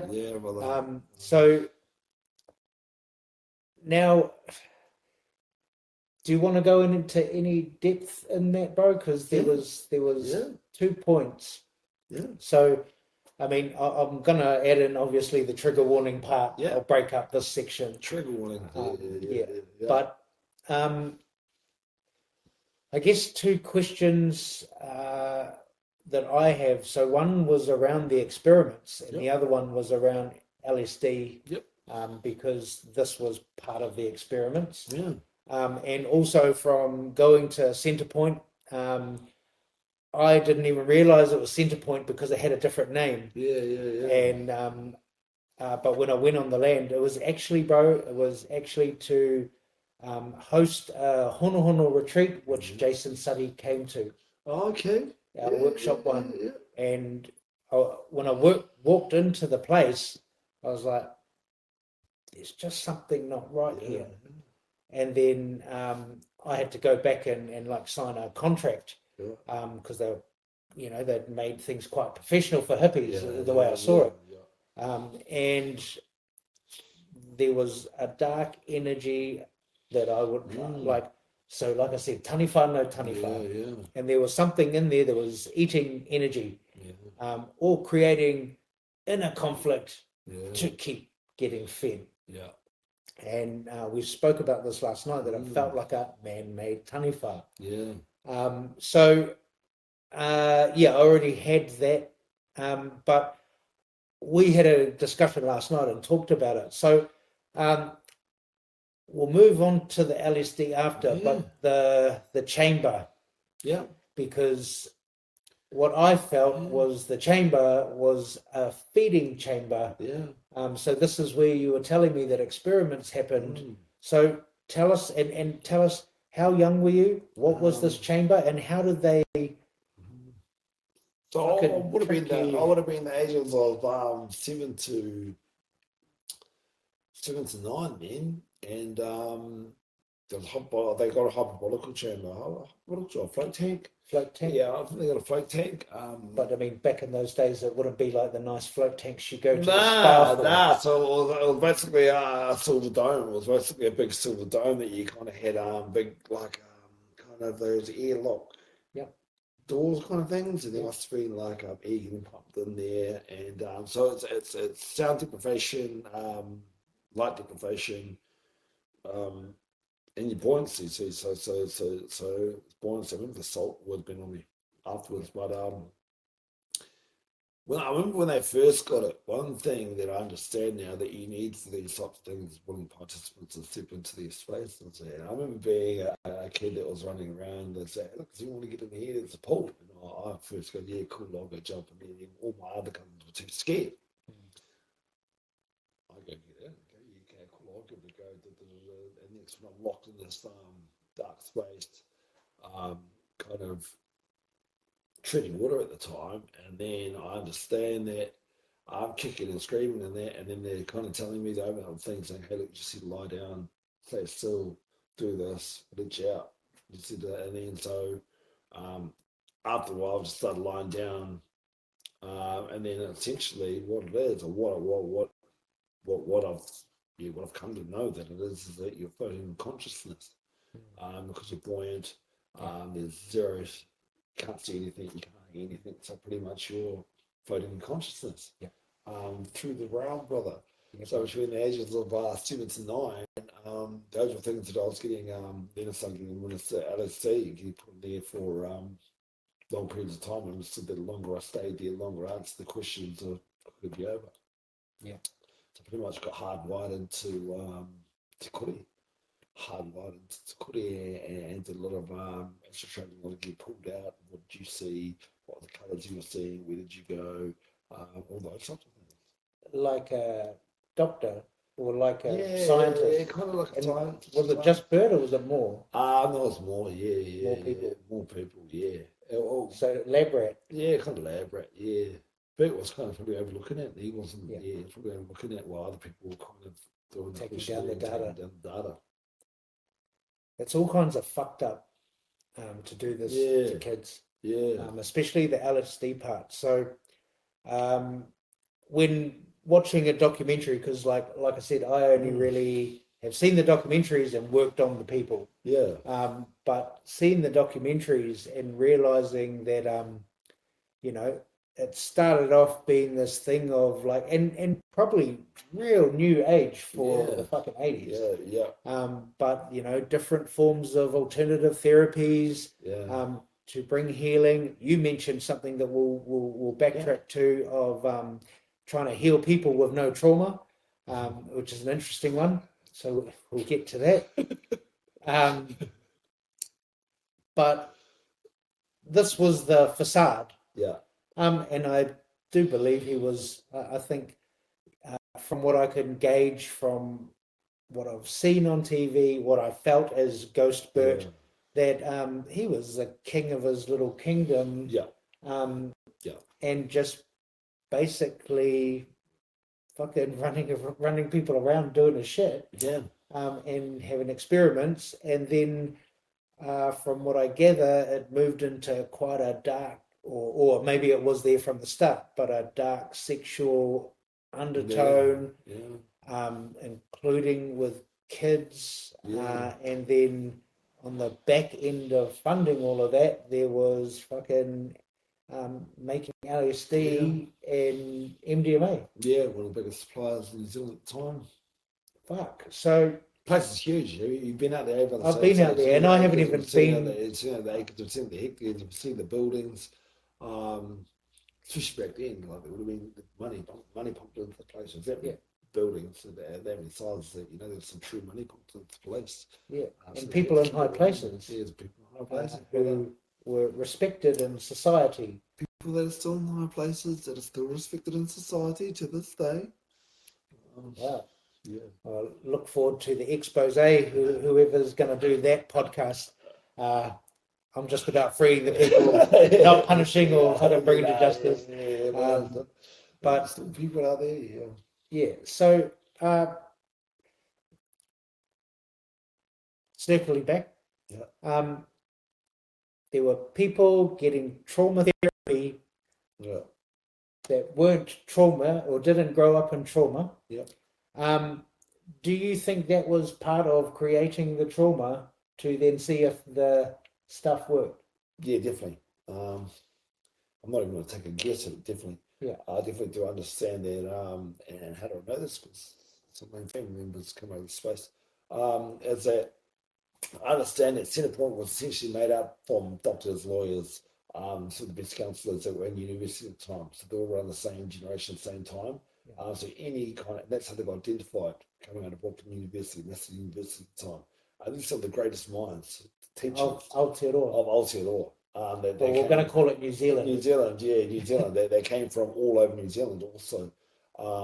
And Bert Potter was also a part of the study, worldwide study of renowned people around the world, how to make friends and influence people. How to make friends, influence people. So it's a bestseller book. And some of the doctors that created that book and therapists that created that book were master manipulators. So you read it? Yeah. Okay. So it's a study all around the world about what people are. They get asked all these sort of questions and find the common denominator of what all these great minds kind of have in common. And one thing they wanted to do was they get asked questions. I want to learn how to make friends and influence people. I guess from the Bert sense, it sounds sinister as fuck. Yeah. But I could see why people would want to make friends and influence people. I mean, if it's done with the highest intention, that's something different. Yeah. But okay. Intention, brother. Intention is the word here. Yeah. Intention is something that I make sure that there's integrity behind intention of what people do. Yeah. Because of this reason here. Because what I went through at Centrepoint. So also there was psychotherapy drama, primal therapy, normal counselling therapy. There's a whole lot of different therapy practices. They've got breathwork, all these types of spaces got held inside of Centrepoint that were new age hippie type of things. But a lot of it was getting franchised from California. Okay. From doctors, scientists that were coming out from there, bringing it over to New Zealand to franchise it here, and set up spaces to study and get data. Oh, so do you think Bert maybe might not have been the top of the fucking helm? He would have been here, he would have been here, Yeah. So the president of this chapter. President of this chapter. Yeah. President of the chapter. So he would have franchised everything from overseas. The ideas would have came from places like in California. I'm just playing devil's advocate here, but usually shit travels downhill, and as much as Ghost Bert probably would have liked to have thought he was the boss, it could have been that he was actually doing the bidding of other people, or just another president of a chapter. Because what we spoke about last night, there was really influential great minds from around the world that were in Switzerland, USA. They were coming over to run these tests as well. And okay, well, also the other thing that makes sense to me is that I don't know if you can really. I know you can, but I was just more thinking of manufacturing of all those drugs. Like it's probably in the 80s, it probably would have been easier to just bring it over. Okay, so I got another weird question, but do you think that there was a lot of people, upstanding citizens that actually falled for it, got influenced by a master manipulator and done fucking terrible things? Definitely. I definitely know there were people who sold their properties. If people sold their properties, told everything they had to buy into Centrepoint, so they had to buy shares and buy into the place. Yeah. So that was so they sold their properties to move their whole boundaries into Centrepoint. Yeah. And then essentially got wooed into all the therapy practices and maybe got fucking influenced to do yuck influenced, shit yeah, yuck stuff, and maybe blackmailed or something like that afterwards. Who knows? I'm yeah. just thinking now. My mind's going to fucking Diddy and all the Yeah, pretty fucking much. rappers and shit. Pretty much on the Diddy, thing. So there would have been a whole lot of getting people wasted, getting people into that cut Yeah, up thing, getting people to compromising compromising. positions. One group thought getting pressured into doing things. You know, Yeah, there was a lot of council and there's a hierarchy system that everyone tried to look up to and everyone tried to climb a ladder to get the spaces, and there was things people pretty much selling their soul to get up this ladder um of getting close to the big, getting close to the hierarchy, and at the time they were selling the kids, giving the kids away. and so when you were there, Yeah. how many peers did you have? How many kids would have been there when you were there? Would have been a couple hundred kids. We used to sleep in longhouses. So you sleep in longhouses Yeah, with sleep in longhouses with 10 to 15 families in. And then everyone, so you do sleep over 6 every day. People get wasted, having these big sick parties and all that. And it was normality, brother. So that stuff become normality, become normal. Wrong group thought, all these types of things. Yeah.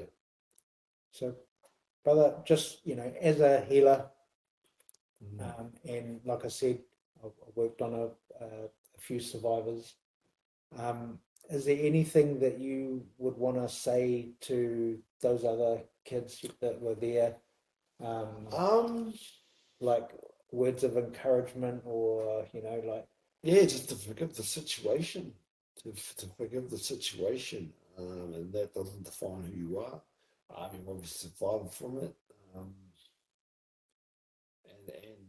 yeah, pretty much yeah. I'll forgive the situation, not so much the people, but I've definitely forgiven the situation. I've definitely dealt with a lot of my trauma to move on, so my kids don't have to go through that.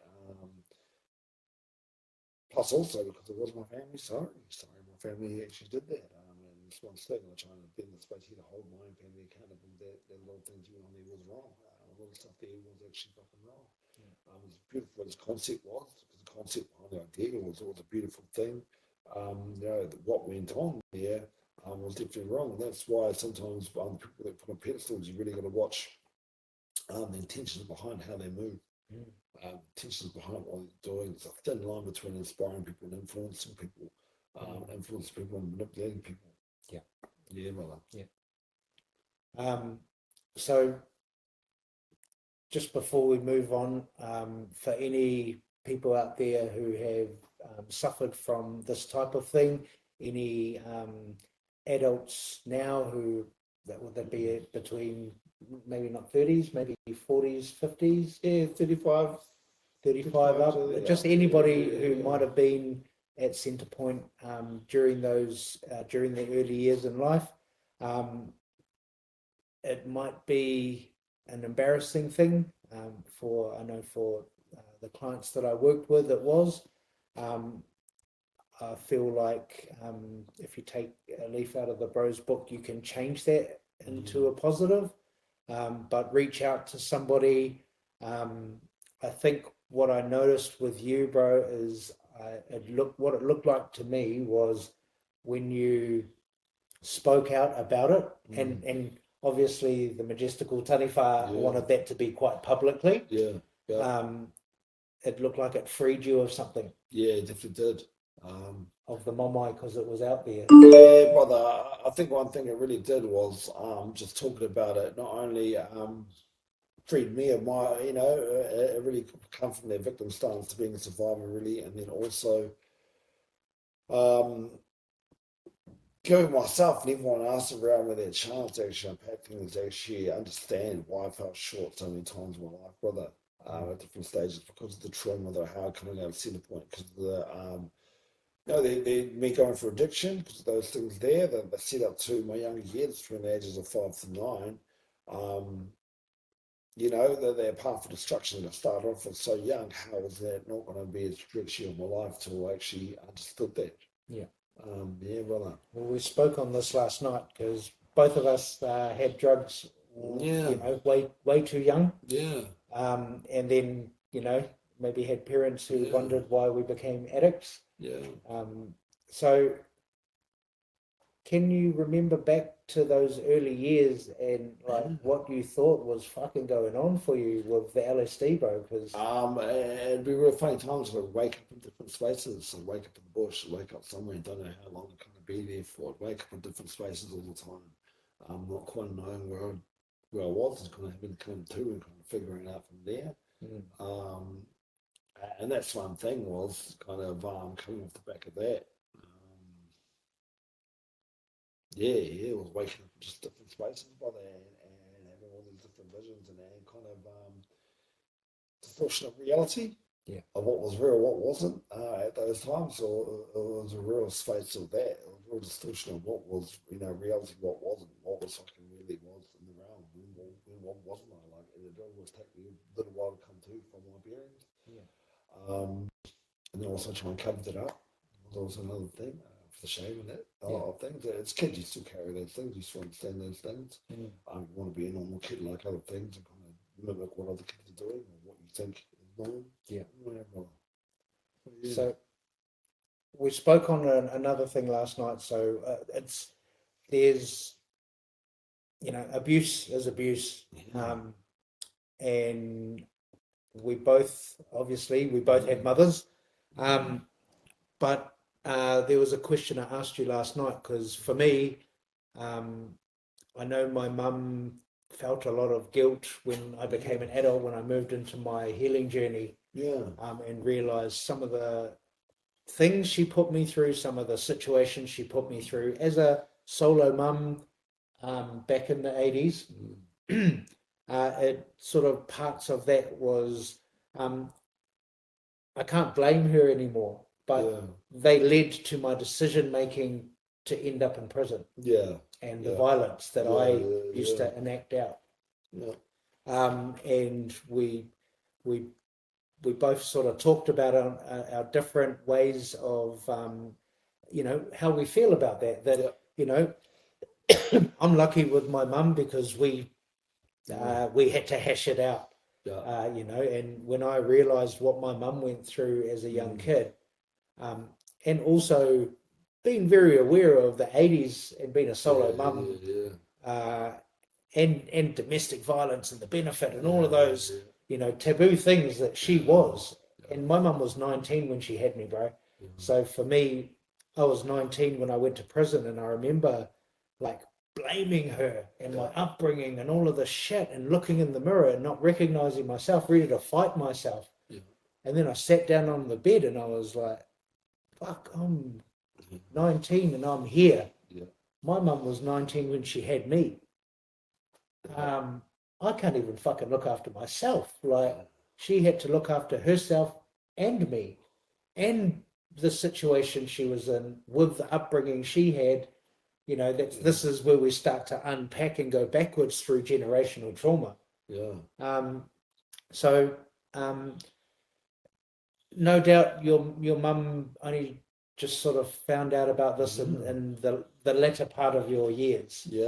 And I think as much as that must have been hard for her and must have felt guilty, do you think that may be changing now with, again, who you're becoming and the corridor around it? It definitely has. I've kind of, we've touched on it before, and I've kind of told her that the reason why I didn't tell her for so long is because outside of Centrepoint, when we left Centrepoint, that she did a real good job. She did a real good job for me. She was loving. She wrapped me in love. She really tried to heal. It can be put in different healing spaces, but the damage had already been done, and she kind of didn't understand. And we didn't really talk about it. I didn't want to kind of tell her because I didn't want her to feel guilty that she put me in that position. But then also, whilst unpacking it and getting older and kind of dealing with everything, I kind of understand that, like I said, that when you're going for domestic violence yourself, I'm just trying to understand her story and understand that she was also the daughter of Bert Potter. So obviously she would have been going through things as well that are probably unforeseen to myself.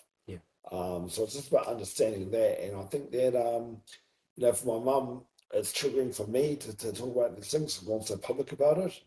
And she's trying to kind of, build a life for herself now, and then not be that person, not be Bert Potter's daughter, not be the person from Centre Point because of the stigma that's had in my family, because of the shame that you carry around. And then me going to the public about it has also brought it to the light again. Yeah. But for me, I need that space to heal. I need that space for understanding. I need that space to help and share people so people understand that you start dealing with these things. That's where you can make some of the biggest changes inside your own life. It's really dealing with the shit. That's really the back box of your building, but it's dealing with the shit, really. Yeah. So once I understood that, I really just had to share my journey, share my story for myself, because I'm trying to break intergenerational cycles, brother. Yeah. So it's more for, as selfish as it sounds, it's more for myself. It's more for my kids. It's more for the future. It's more for my mukapuna and everything that comes after that, brother. Yeah. Breaking that cycle. Breaking the cycle, brother. And I think as much as I love mum, as much as it can only be triggering that I did it with the best intentions. Yeah. The best intentions, brother. Yeah. Which wasn't, and I tell you what, brother, fucking wasn't easy, brother. Yeah. Fucking wasn't easy. It's still not easy sitting here, but is it worth it? Yeah, it is, brother. Yeah. So for people out there who are breaking generational cycles, it's fucking hard at some stages. The work's hard, the money's hard, especially when you're first kicking off. You seem like you're treading water, but sometimes you have to trust the process and trust that you're in the right space. You're in the right space. You're doing the right things with the right intentions, so only good things can come of it. Brother. I know when I felt like I opened up a can of worms for my whole family, bro. Yeah. And I really had to. Yeah, and it was hard, bro. And you faced the blame for bringing it up. Yeah. And but what I've realized with my own family is that they found healing through it coming to the surface. Yeah. And it helps people to start understanding things, because alcoholics aren't just born fucking alcoholics. When I found out that I was fed what are they called? Valiums. Yeah, no, they've got like a word, a code name or something. But when I found out that I was fed those from a week old, like because I wouldn't sleep, I'm like, and you wonder why I like drugs and partying and fucking anything. Like it's but through the healing, those aren't necessarily vices that are in my life anymore, because I've worked through that. And I do know that through having that korero with my mum, or that talk with my mum, and really bringing that forgiveness to the party, like forgiveness is forgiving. It's fucking difficult. Like, let's be real, bro. It's not easy to forgive someone who's hurt you. But still, I just forgive the situation at the moment, brother. I forgive the situation. As of people, that'll be a hard task for me, brother. Especially because I'm a warrior, brother. Everything it's genetically made up, brother. I'm a true warrior. Would have been through. That space and man, could I be sitting in the same room with me and saying that I'd just fucking say I forgive you? Well, that'd be a hard task, brother. I definitely forgive the situation and forgive myself.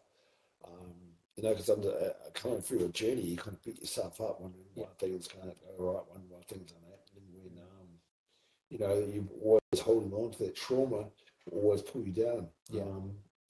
I think even with addiction, brother, is escaping from reality, brother. Healing is learning how to deal with fucking reality. Yeah, right. It's really balls deep, but that's how to deal with fucking reality, the real side of life. And not always escaping, because there's many ways we escape through our phones, through many things, through distraction, through music, whatever. But for me, healing is really dealing with reality in all parts of that, not avoiding the shadows. Also dealing with that, because it's part of it's part of your journey. You can't escape it. And the more you do, the more you're avoiding reality. But you also need it to evolve. Yeah, you need to evolve, brother. So one thing for me, bro, is I used to carry fucking grudges. like I have to check myself. Yeah. But what I've learned through doing hono is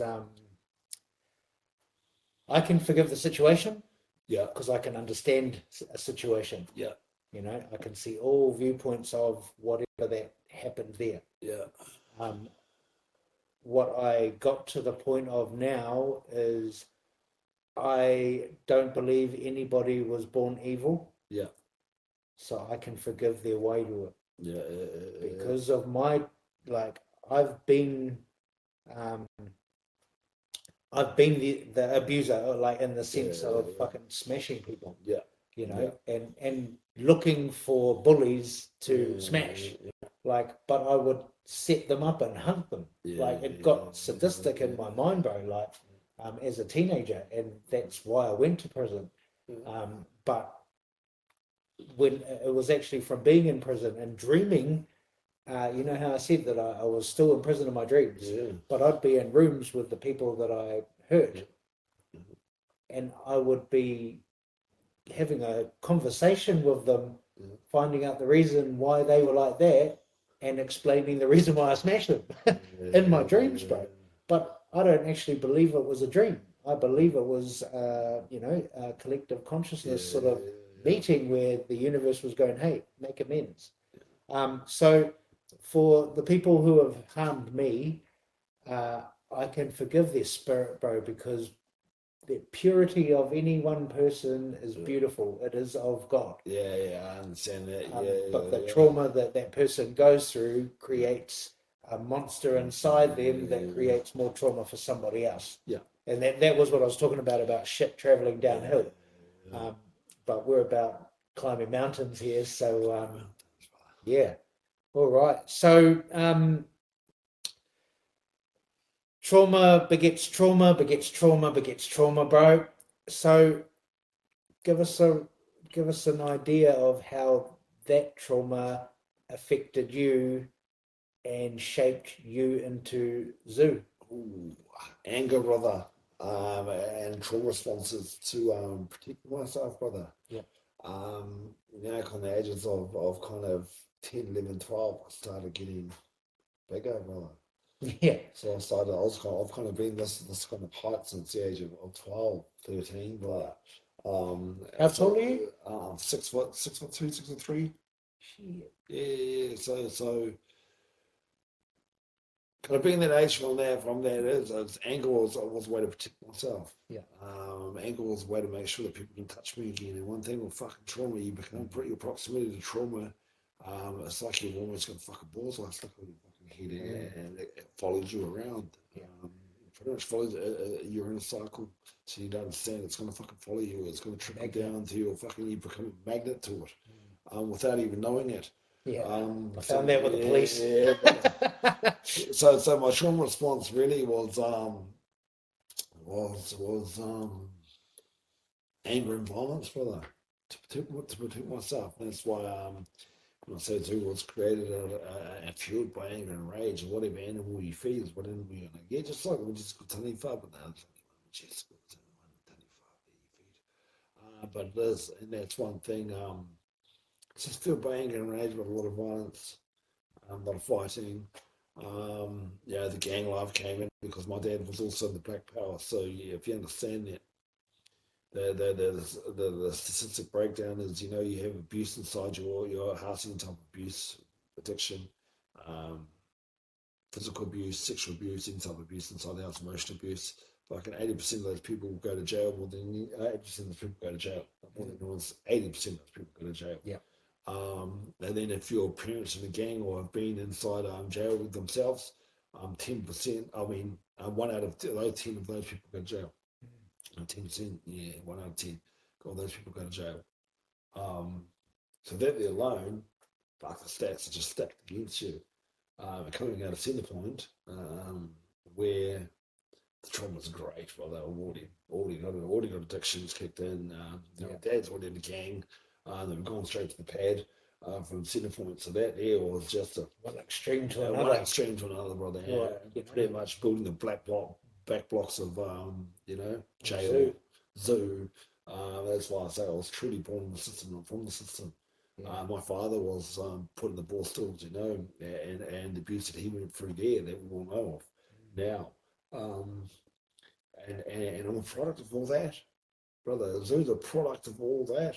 And that's one thing I was saying last night, that if we continue down and don't break these generational cycles and these generational curses within inside our country and our own families, fucking Zoo's what you're going to get. An angry young man, full of rage, full of violence.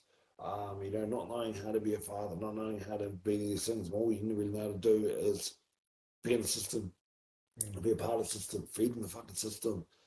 That's one thing that's for me, breaking generational cycles at the moment is purpose activated.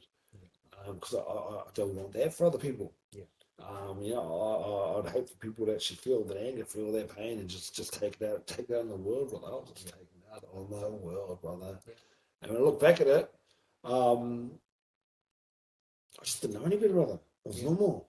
It was too normal, brother. When I look back at it, I think, fuck, I didn't actually. And as easy as it's said, and I didn't actually know any better. I thought it was fucking normal, brother.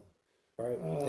That was these nuts for me. Yeah, I thought it was That normal guy for that many years. That guy, you know, would smash someone and forget about it. You know, I've got one friend who still talks about the yesteryears. Like, it was amazing. And he still calls me these nuts. I smashed my friends over and act like, what the fuck's the problem? Fuck, you knew you were going to get a hiding. Fucking, what do you think you're going to do? Saying that to me, I actually thought it was like, I thought you wanted it. What's your problem? Fuck, obviously, fucking, you got to get a hiding. What's wrong now? You're going to hiding. Fucking, now you're whinging about it. And I was in that whole mind frame the whole time, which it's just not healthy. Oh, bro, I thought I was a vigilante and a hero. And I'll tell you where you thrive. When you feel like that, you really thrive in jail and you really thrive in the gang life. But out here in the real world, fuck, you just, you know, menace to society. Menace, and you lose a lot of family members that really love you. You lose a lot of people that love you and want you to be there. Even the potential, right? I was saying to you that I went to secondary school to Japan, brother. I traveled to Japan, played rugby over there, brother. Secondary schools. I've played Brisbane Broncos under 21s before, like signed contracts, over 3-year contracts with Mount Meninga and Wayne Bennett. So really hit some cool milestones as a young person, brother, but it was always the addiction, always the trauma that brought me back to that same lifestyle. I just didn't know how to cope, really. Didn't know how to maintain these things. And I had the gang element, I always still wanted to be a gangster, not even understanding what a gangster really was. A whole definition of what gangster is now to what it was then, it's fucking totally different now, brother. Oh, it definitely is for me, bro. Like, I think when the term became common and like, that's gangster. A lot of that's fucking misguided education, brothers. Bro, well, I remember, you know, talking of menace to society, I remember watching that, Blood In, Blood Out. You know, that was a movie that shaped these nuts. And wagging school to watch those videos.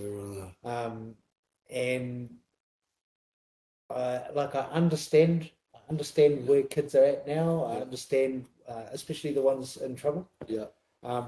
But it's, you know, I've challenged a few people to who make rap music. Here's the riddle. Here's the challenge for you at home. Create conscious lyrics. And let me hear them. Because it's harder to make it sound cool without it being dark as fuck. And I'm a product of messaging. I'm a product of wrong messaging.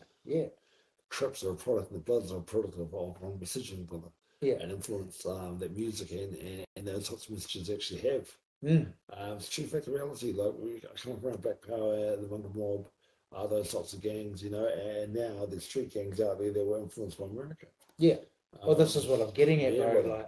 Messaging's something important, something I've really watched around the Young Take program, those sort of things talk to me about. And we are what we consume, brother. We are what we eat, brother, whether it's music, whether it's what we talk about, whether it's all those types of things, people that talk to us. Messaging and influence. For me, it was, I noticed that with hip hop nights when they had nightclubs, and all of a sudden, you know, partly why I wanted to have my own nightclub since a 16-year-old kid was so I couldn't get kicked out of it, so I could drink as much as I wanted, and so I could listen to the music I wanted. And then when it got to the point, like, I stopped asking to play the songs that I used to love Yeah. because of the messaging. Yeah, And when you start singing those lyrics to, you know, our old school 80s stuff, it's angry shit, yeah, you right. know. And I get, you know, the message and where it came from. Yeah. I understand origins, but also I'm a 80s kid or 80s baby, so this mumble rap shit like just doesn't really wash with me. Yeah. And I think after giving away the clubs, bro, I only very first heard of Fat Freddy's Drop, of 660, Yeah. of Cora, Yeah. and um, you know, I always knew who Shefu was, but I didn't necessarily like the music, except for Waka, until I gave away the clubs. Yeah. Because for me, music was about making money, getting bitches, and that was it. Because that's all was programmed into D's nuts. Yeah. So by the time I became a club owner, I started becoming conscious of all this stuff and having my awakening to everyone else. It looked like a meltdown. You know, is Mental health is sometimes more mental than healthier, brother. bro. So run me through this, bro. How did your boys take your change up? Um, yeah. How did people in general? Well, this is it because especially down in the South Island, the Christchurch and the jails down here, brother, we come from one of the most violent gangs, brother. Yeah. Down here, and what's inside that gang? I'm one of the most violent people inside the gang. And love not just myself though, but I love the back blocks that got built inside the gang, brother. Come for a lot of my work, brother. Um, and I think just me talking about my journey, why about the trauma, about the stuff that we need to understand inside gangs. There's a whole lot of trauma, brother. The trauma, trauma bonding, the trauma response that other people have, the abuse that sits inside gangs, brother. That they come out of. That's why we all draw to each other. Yeah. So educating each other on that and then giving them an understanding that triggers them. And actually gives them awareness. Fuck, why we're actually together. And now there's no criminal activity, no gang activity going on that we're just don't fucking have fuck all in common. And it's true fact reality. But then also there's some of us there that's still tight. I still have a voice there. Because something at the moment, I think still have a voice as a spiritual advisor, if anything. I could just step in and say, you guys need to wake up, what the fuck's going on here, you know? Say buzz, a spiritual advisor, brother. I can still make a phone call. But other than that, not available. If you do need space to step into, if you do need help, if you do want to step out of addiction, if you do want to talk about your trauma, if you do want to start actually addressing some of your past and actually, being a better father, a better gangster for who you really are, I'm available in that capacity. That capacity only. The new meaning or the new definition of gangster. Definition of gangster. You want to take the gangster route and do your healing. Give us a buzz.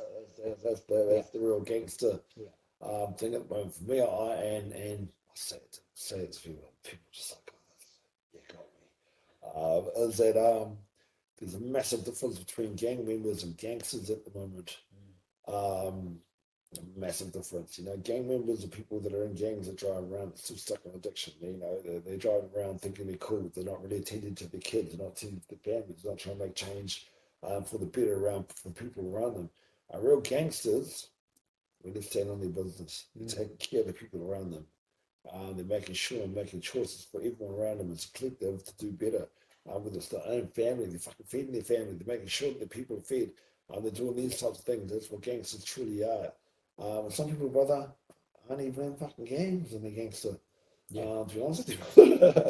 And there's a lot of people that are in these gangs that are just really gang members, brother. They're members of a gang. They're not actually fucking gangster at all. But they think they are.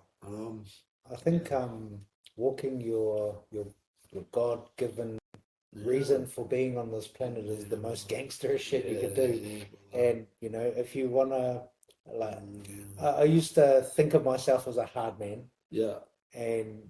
But a hard man compared to what I walked through to become Dion now is harder than the trauma I faced as a kid, bro. Yeah, brother.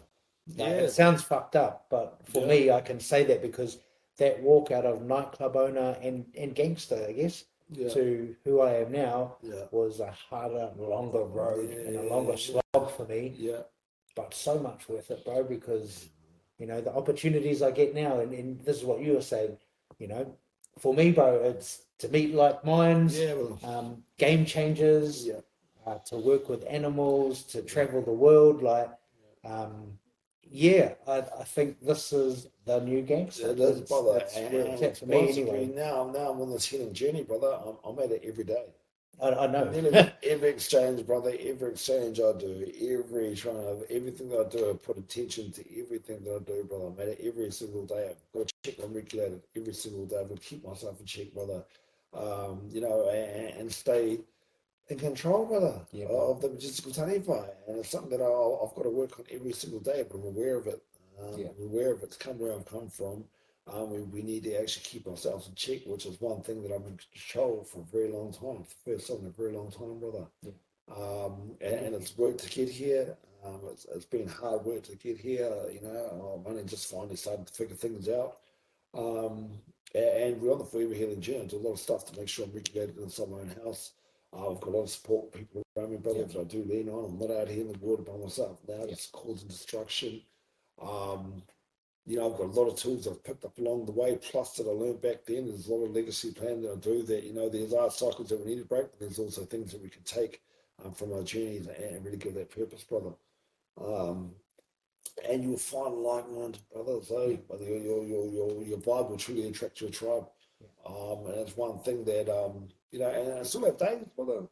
I have days where I just think, fuck, you know, fuck this again, you know, fuck. And to be honest, fuck, I get tested there. They're not little small fucking like here's a fucking 3-question test here. Fuck, we're in the fucking scripts. We get tested around my way. But I really made sure that I've got all the tools. I really made sure that I've got spaces to open up to, people to open up to, brother. And that's why you will see me. I do a lot of running on spaces and always trying to work on something some type of way. Even if it's just my diet, checking in my body, how my body's feeling. You know, even if it's holding space for someone, how are you? Those little exchanges there can be the difference of your fucking day, brother. And really pick yourself up. So it's just about bringing awareness to self. And acknowledgement of different spaces. One thing I'm really trying to do is work with intentions and aligning, you know, aligning what I do with the wider space, the Modi space, and the physical. Really trying to align and be present in a lot of spaces at the moment, which sometimes being in the city it's hard to do, but I can bring myself back to one. Actually, boom, quickly come back in. You know, come back in and just get the best exchanges out of all time. That's one thing I've got moving out the way of the warrior, brother. I was kind of all over the place when I come in. But bringing everything back in the centre, making sure that Zahn, Zoo, and Majestical Taniwha are fully aligned to get the best exchanges out of time. Time is currency, brother. Bro. Can't get it back. Brother, I was spending on some fucking dumb places, brother. Yeah. Just made it rain Can't over get it here. back. Let it rain over here. Fuck, this place over here wasn't giving any of it back. Fuck, there was no investment in that at all. So we need to wash the face that we're investing our time, brother. Because you can't get it back, brother. I want a refund. No refunds. No backseat. Refund. Okay, so like, as much as we can wrap it up and go do some outside stuff, I actually want to bring up two other things, bro. So, this one's for aimed at men. So, I recently watched a really cool podcast with Dom interviewing Mark Hunt. Oh yeah. Now, Mark is another legend in the fight game, also another sort of hero of mine from a young kid. Mark was talking about, you know, some of his demons and had a fucking probably similar upbringing to you and I combined almost. And fuck, who knows, man? Maybe well worse, or who? It's not a comparison. It's just bro's been through some shit. And he was just saying that he not started seeing a counselor, but he'd started working with a counsellor Yep. through his trauma. Yep. You know, it also made him a fucking world champion. Yeah, brother. And because he found a focus for his anger. Yep. For me, it was grief and anger, Yep. but probably more fueled by grief Yep. that turned to anger because it was undealt with. Yeah. But so he really put it out there for it's not weak to speak. Yeah. I think this is quite a few other people's message, but Yeah. within our men, our warriors, I feel like you've done all the different types of therapies in many different ways. What are some of the things that you're actively doing now that are really helping you? Because you're not booked in to see a counsellor every week, hey? No, I haven't yet. But I haven't booked in to see a counsellor as of such because it's the point. Yeah. And those ego responses that I still have that I know better than the counsellors because I've sat there in space and I hate to say that out loud, but my grandfather birthed a lot of us. My grandfather birthed a fuck a lot of us. I don't need to listen to you got to fucking say. But that's not true reflection. But I've just still got that. I still carry those ego responses. But that's what I'm trying to actually go for those ego responses. That's one thing that, fuck, when you think you're peeling away with these layers, you only get 2 more layers. Shrek and some onions, yeah, brother. And that's one thing, is the ego responses, brother. So, what am I doing now? And this is the way you got to look at things. This is the way that you got to look at things. Sometimes the simplest things we need to understand actually obtain to holder when you understand what holder is. So, yesterday I was at boxing. Boxing for me is emotional regulation. In the past, a lot of my feelings have had actions to them. Yeah. It's called violence. But now it's about finding safe spaces to actually, get those same actions out in a safe space. Just like anxiety with breath work, brother. Yeah. Tapping into the sympathetic system, really, where you're pretty much training your body to, go through a panic attack and then calm itself down. So pretty much your body's kicking in and your mind's not overtaking and you're freaking yourself out more. So breathwork is another beautiful tool.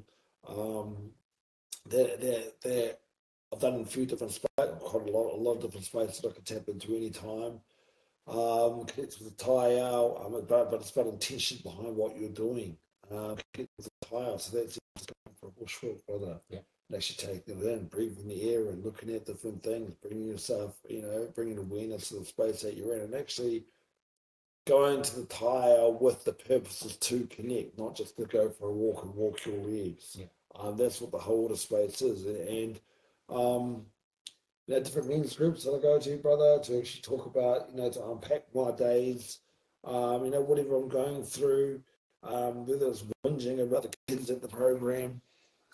Kids looking at you, kids. All my own kids. Or whinging that they're whinging about me. But it's about, this is the maintenance work now that I do. Now I'm on my journey, brother. Talking about my trauma, having people that I can talk about and get counsel from. As saying, I'm not sitting down for paid counsellor. I do a lot of talking to a lot of people about trauma-informed things because that's the space that I want to work in. I work in the mental health space. I do a lot of talking online to my own camera, so I unpack a lot of stuff to myself, brother, to the universe, to upwards, to my deeper into my wairua. Also, my true authentic self, brother, has been a massive thing too. I think I'm advised to do these tattoos here, a representation of my journey, of who I really am. Way the warrior, brother. Beautiful spaces like yourself, being around people, and you want to be around people that are fucking doing it. You don't want to be around someone who's at the trap house telling you, I watched on YouTube, fucking and people that are talking on things they haven't really experienced. You want to be around people that are actually doing mahi. Show me people, and I'll show you future. It's pretty simple. Plus, a lot of your thoughts, feelings, and behaviors that you actually lie to yourself. I hate to say it out loud, yeah, I lie to myself all the time, but it's about identifying what's true, what isn't, bringing yourself to the present moment. There's so many different layers to it, brother. Listening to Dairy asking you how your day is, understanding that they're holding space for you. So to engage with them and don't just say, "Oh, yeah, I'm good." Actually, slow down. Actually, today has been the best day. And because they've opened up a space for you. As soon as they engage with you and how are you, they've opened up a space for you to actually pour into as a collective and maybe get some feedback. Well, get something back from. So the whole space is such a vast space, brother. That I think it's with the intention behind what you're doing, acknowledgement behind what you're doing. Yeah. And so, I'll keep going. I'm running. I'll do fight training. Running. The Atmarangtai programs in this place where I get to give back. So that's purpose driven for me. I've got to be a purpose driven person with my ADD, everything that I've got going on there. I've got to be actively thinking things, creating things, plus also, being in the gym, having those places there. With addiction, you're really an addict, so I've got to place some of my addiction with another addiction with it to the gym. Really creating things at the moment has become my addiction, creating new programs, finding gaps for things, and being purposeful. Having purpose at the moment is something that's really the biggest main drive of me being on this journey. Having purpose for once, not just being out there floating around in the world. It makes a difference, eh? Makes a difference, brother. Um, And praying. Praying to higher self is something that is the glue that glues everything together. Is trusting in something bigger than yourself. Oh, fucking trust was a hard thing for me, brother. I understand, bro. Trust was a hard thing for me to do. And let go of that control button, brother. It's really good to let go of the control and just surrender to.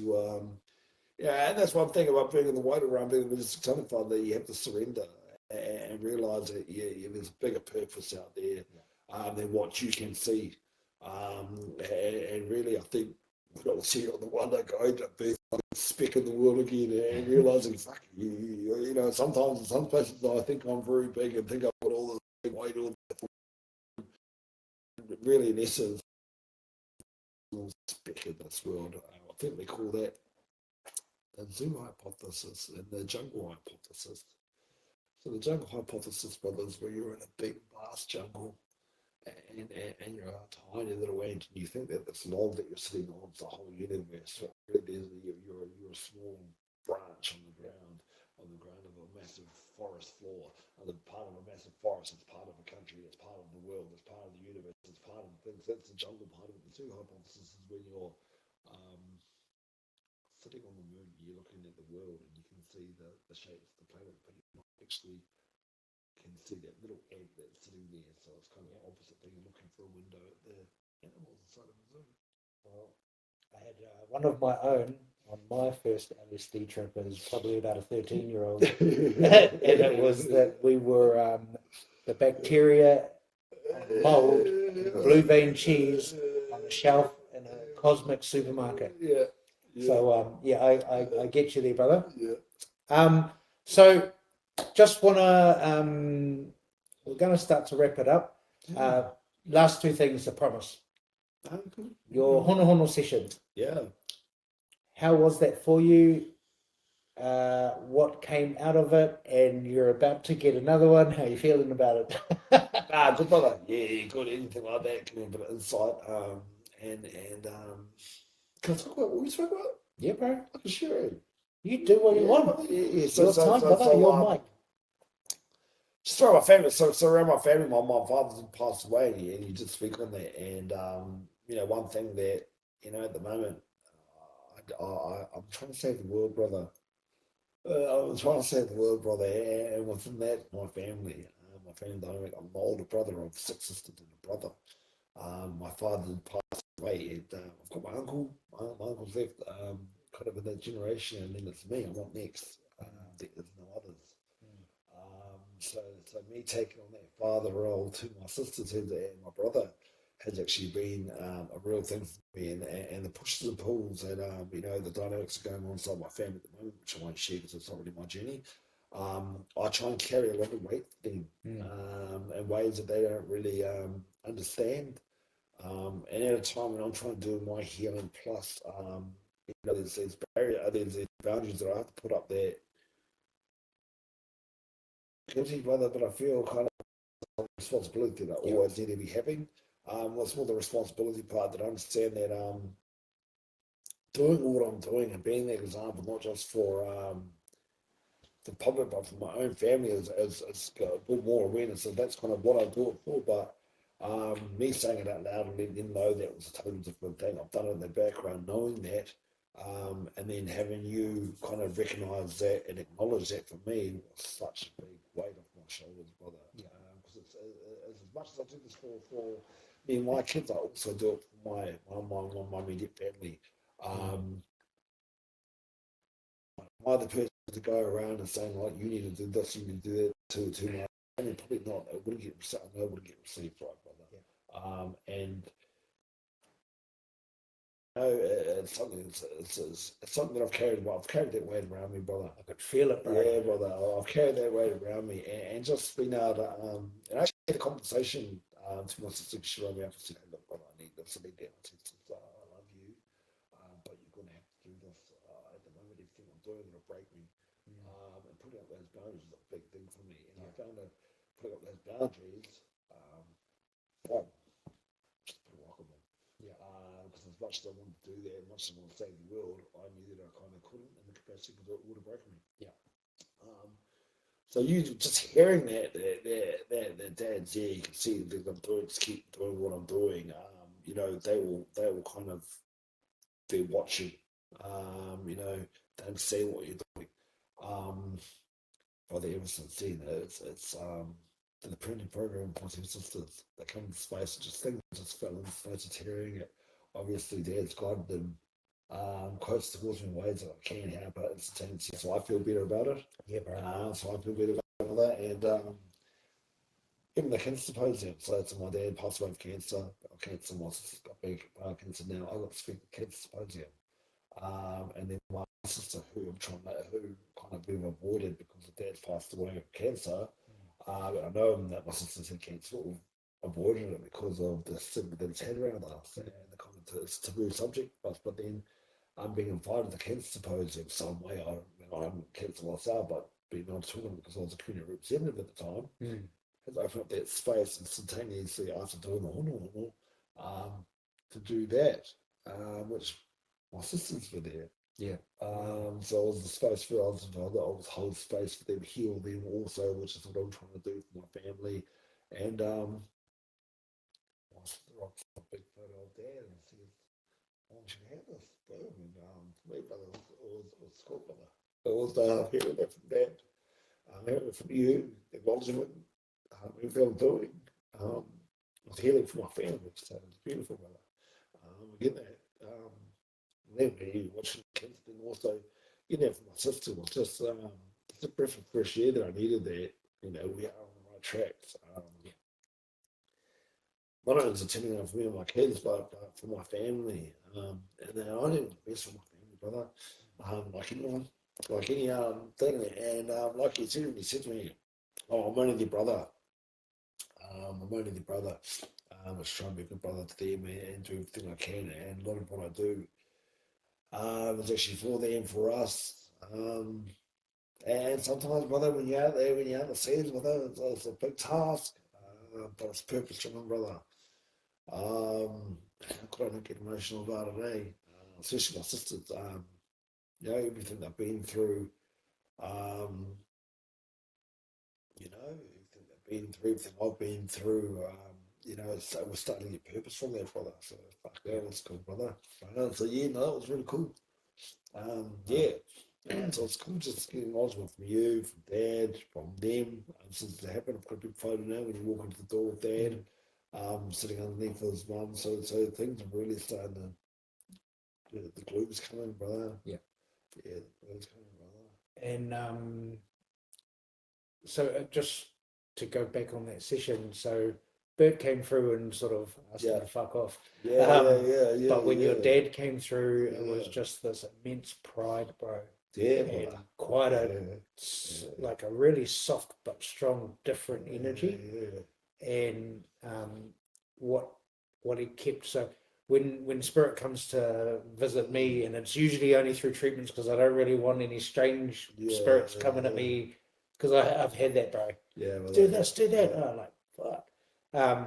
But your dad just really wanted to iterate how proud he was of you, and how you leading by example instead of carrying burdens brother. was all you have to do is just keep being you. And like, bro, I find it hard to say no to my brother over $20, bro. So you know, when he's been in some shit situations, you know, and asked for help, I've usually always helped. But now, you know, obviously, same thing. In these spaces now of like, I can't do that for you. Why did you put yourself in that situation?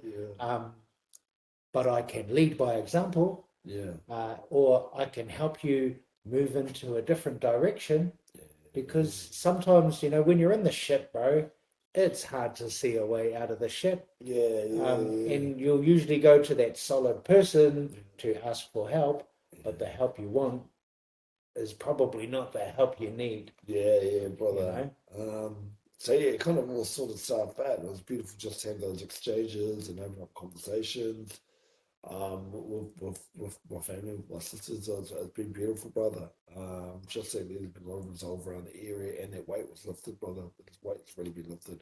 I was talking with freely, brother. I feel like I'm moving freely, brother. And one thing with I know that if I'm good, brother, a lot of people around me, a lot of people that proximity to me, brother. And that's that leading by example thing. So you got a little bit of the hono training, or like the first insights into it as a modality when you were on Way of the Warrior. Have you been using any of those?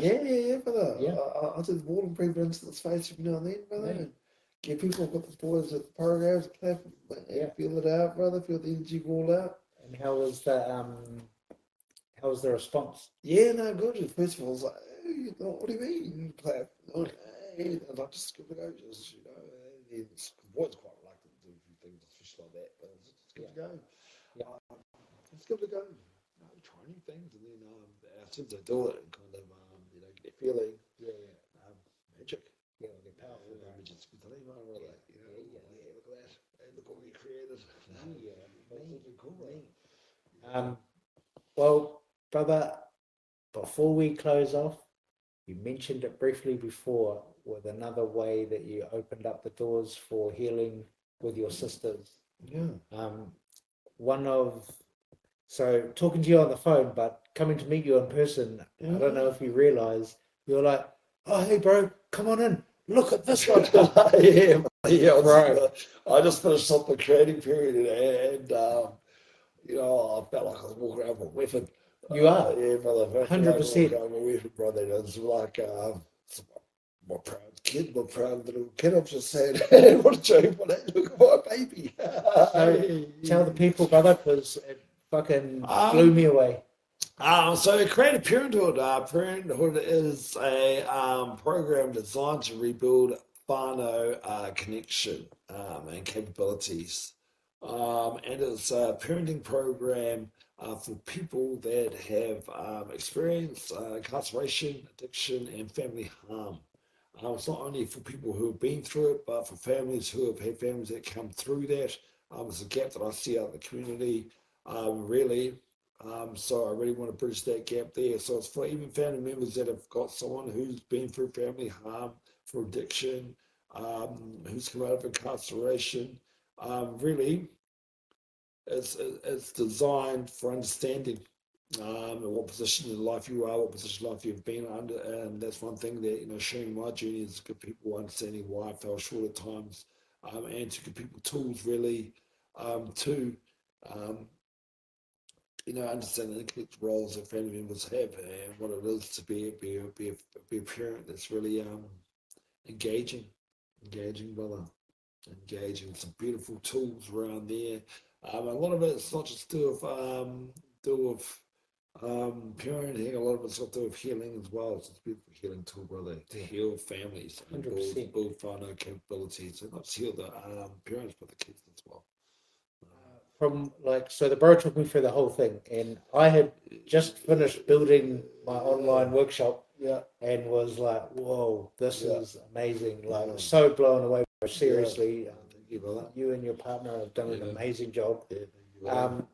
What stood out to me, bro, was I work with families, Yeah, and not all families are that are, well, not all families, like normal families, should have that as a resource, yeah. just to keep the family, like, you don't actually have to have trauma. Yeah. You know, I've worked on families where the siblings just don't get along. Yeah. You know, and then they get a healing and then they start to calm down. But there's still that, like, I think what I noticed with what you've built is that there's a common ground if you do it together as a group. Yeah, brother. And Yeah. I found that to be like, bro, I can't wait to have a family. That'll be the Yeah. first resource before Yeah, nappies, well, you know.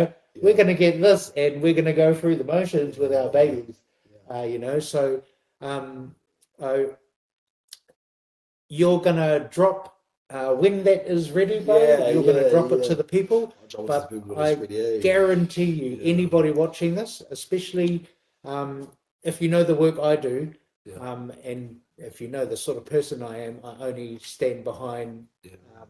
good stuff. And Yeah. the brother, seriously, bro, I was totally blown away. Like Yeah, well, the level Thank you. Yeah. of depth, of understanding, of helping. Like, bro, like I can't really explain it, but I work within whānau to try and help them understand each other. Yeah. You wrote a program where doing these exercises, they could understand each other, even if they didn't like each other. Yeah. Bro, and actually, like, I would say even for separated families, Yeah. bro, or blended families, like, super powerful, man. Like, I only know of a few successful broken families that have different partners, and the kids have made the families work together, and it works. Yeah. But I could see what you've created help to mend some torn apart families, Yeah, some families through trauma, some families who are in the massive shit, but also just some families that want to better themselves as a close knit unit, bro. Yeah, Like, that's it. That's why I extremely- made it just to indicate the roles that everyone has inside the family. What does it look like? Build capabilities, and really, even if you do have a family unit together, just connect a bit more, and give you tools just to, you know, we can always do better. We can always elevate in every area. So it's for the masses at the moment. Yes, for the masses, brother. Thank you. I love the creative process.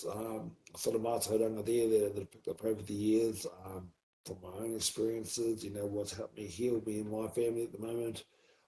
Plus relationships I have with, you know, with you know, my kids' mothers, grandparents. You know, the family role is just mother and father. Obviously, there's grandparents and uncles, aunties, but it's about building a whānau capacity and capabilities for everyone to really better the future, co-collaborating a better future for our future, brother. This has been amazing, bro. Oh, thank you, brother. Really grateful for your time. I'm grateful for you coming out all this way. Yeah. So there was an hour drive here. We've still, and brother, check out the Bros Cooking Show on his lives, man. I've tasted it. The evidence is real. With Majestic, we're coming in hot. Hot. And man, if you ever book out Manawa and you ask for the bro through his code, personally, straight up, make you a cacao. Seriously, the best cacao. Somebody's going to have to try real hard to top that. So yeah, shout out to the cacao ambassador in Christchurch. The brother hooked up a different sort of tane blend Yeah, Taniwha blend. Taniwha, man, that was Bro. good, eh, brother? It's like chocolate in a cup. Actually, I think we'll have another one and walk the brother. property. Yeah, So Majestical, Zoo, Zahn, thank you, brother. thank you very much for all you do for the people, all you do for yourself, your friends, your family, and the greater good, my bro.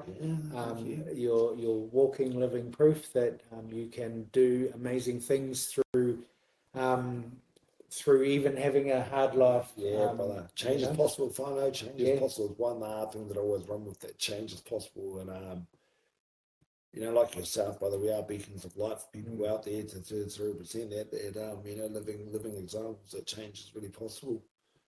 But it comes with mahi, brother. Always. But, I like the you, grind. So, thank you very much. Check out the bro's socials. Keep an eye out. This brother is always doing something, always in the community. Sign up for Way of the Warrior with the bro as our guest speaker. It's coming. Yeah. So June the 6th and the 8th at Manawa Retreat, Christchurch. Get in quick. I think we're pre-selling already, man. So book your tickets, secure your space. Thank you for joining FTP podcast, and do your part to free the people. Free the people, nice. Brother. Bless up, Modi on. Thank you, brother. Nice. Before we click off, one thing to say to the people at home. Anything that comes to mind. Wow. Just be authentic self. I think one thing about being authentic, man, with the pushes and pulls that life has at the moment, the expectations that everyone has on us, be the person that you know who you truly are. Activate your true purpose. Try and find what that is, number one, and then work towards that, even if it's little bits at a time. Whether you just want to knock it all out and really strip those layers back and start understanding who you truly are, who you truly want to be, and become that person. You are powerful. You are loved. You are everything you want to be in the future. Brother. Modi on. All right, my bro. I'd like to give you from one rangatira to another. I'd love to give you a double Ngāti Parau hongi, my G. Brother. Awesome, my bro. Brother. Travel well. Much love, brother. So that was 2.5 hours, my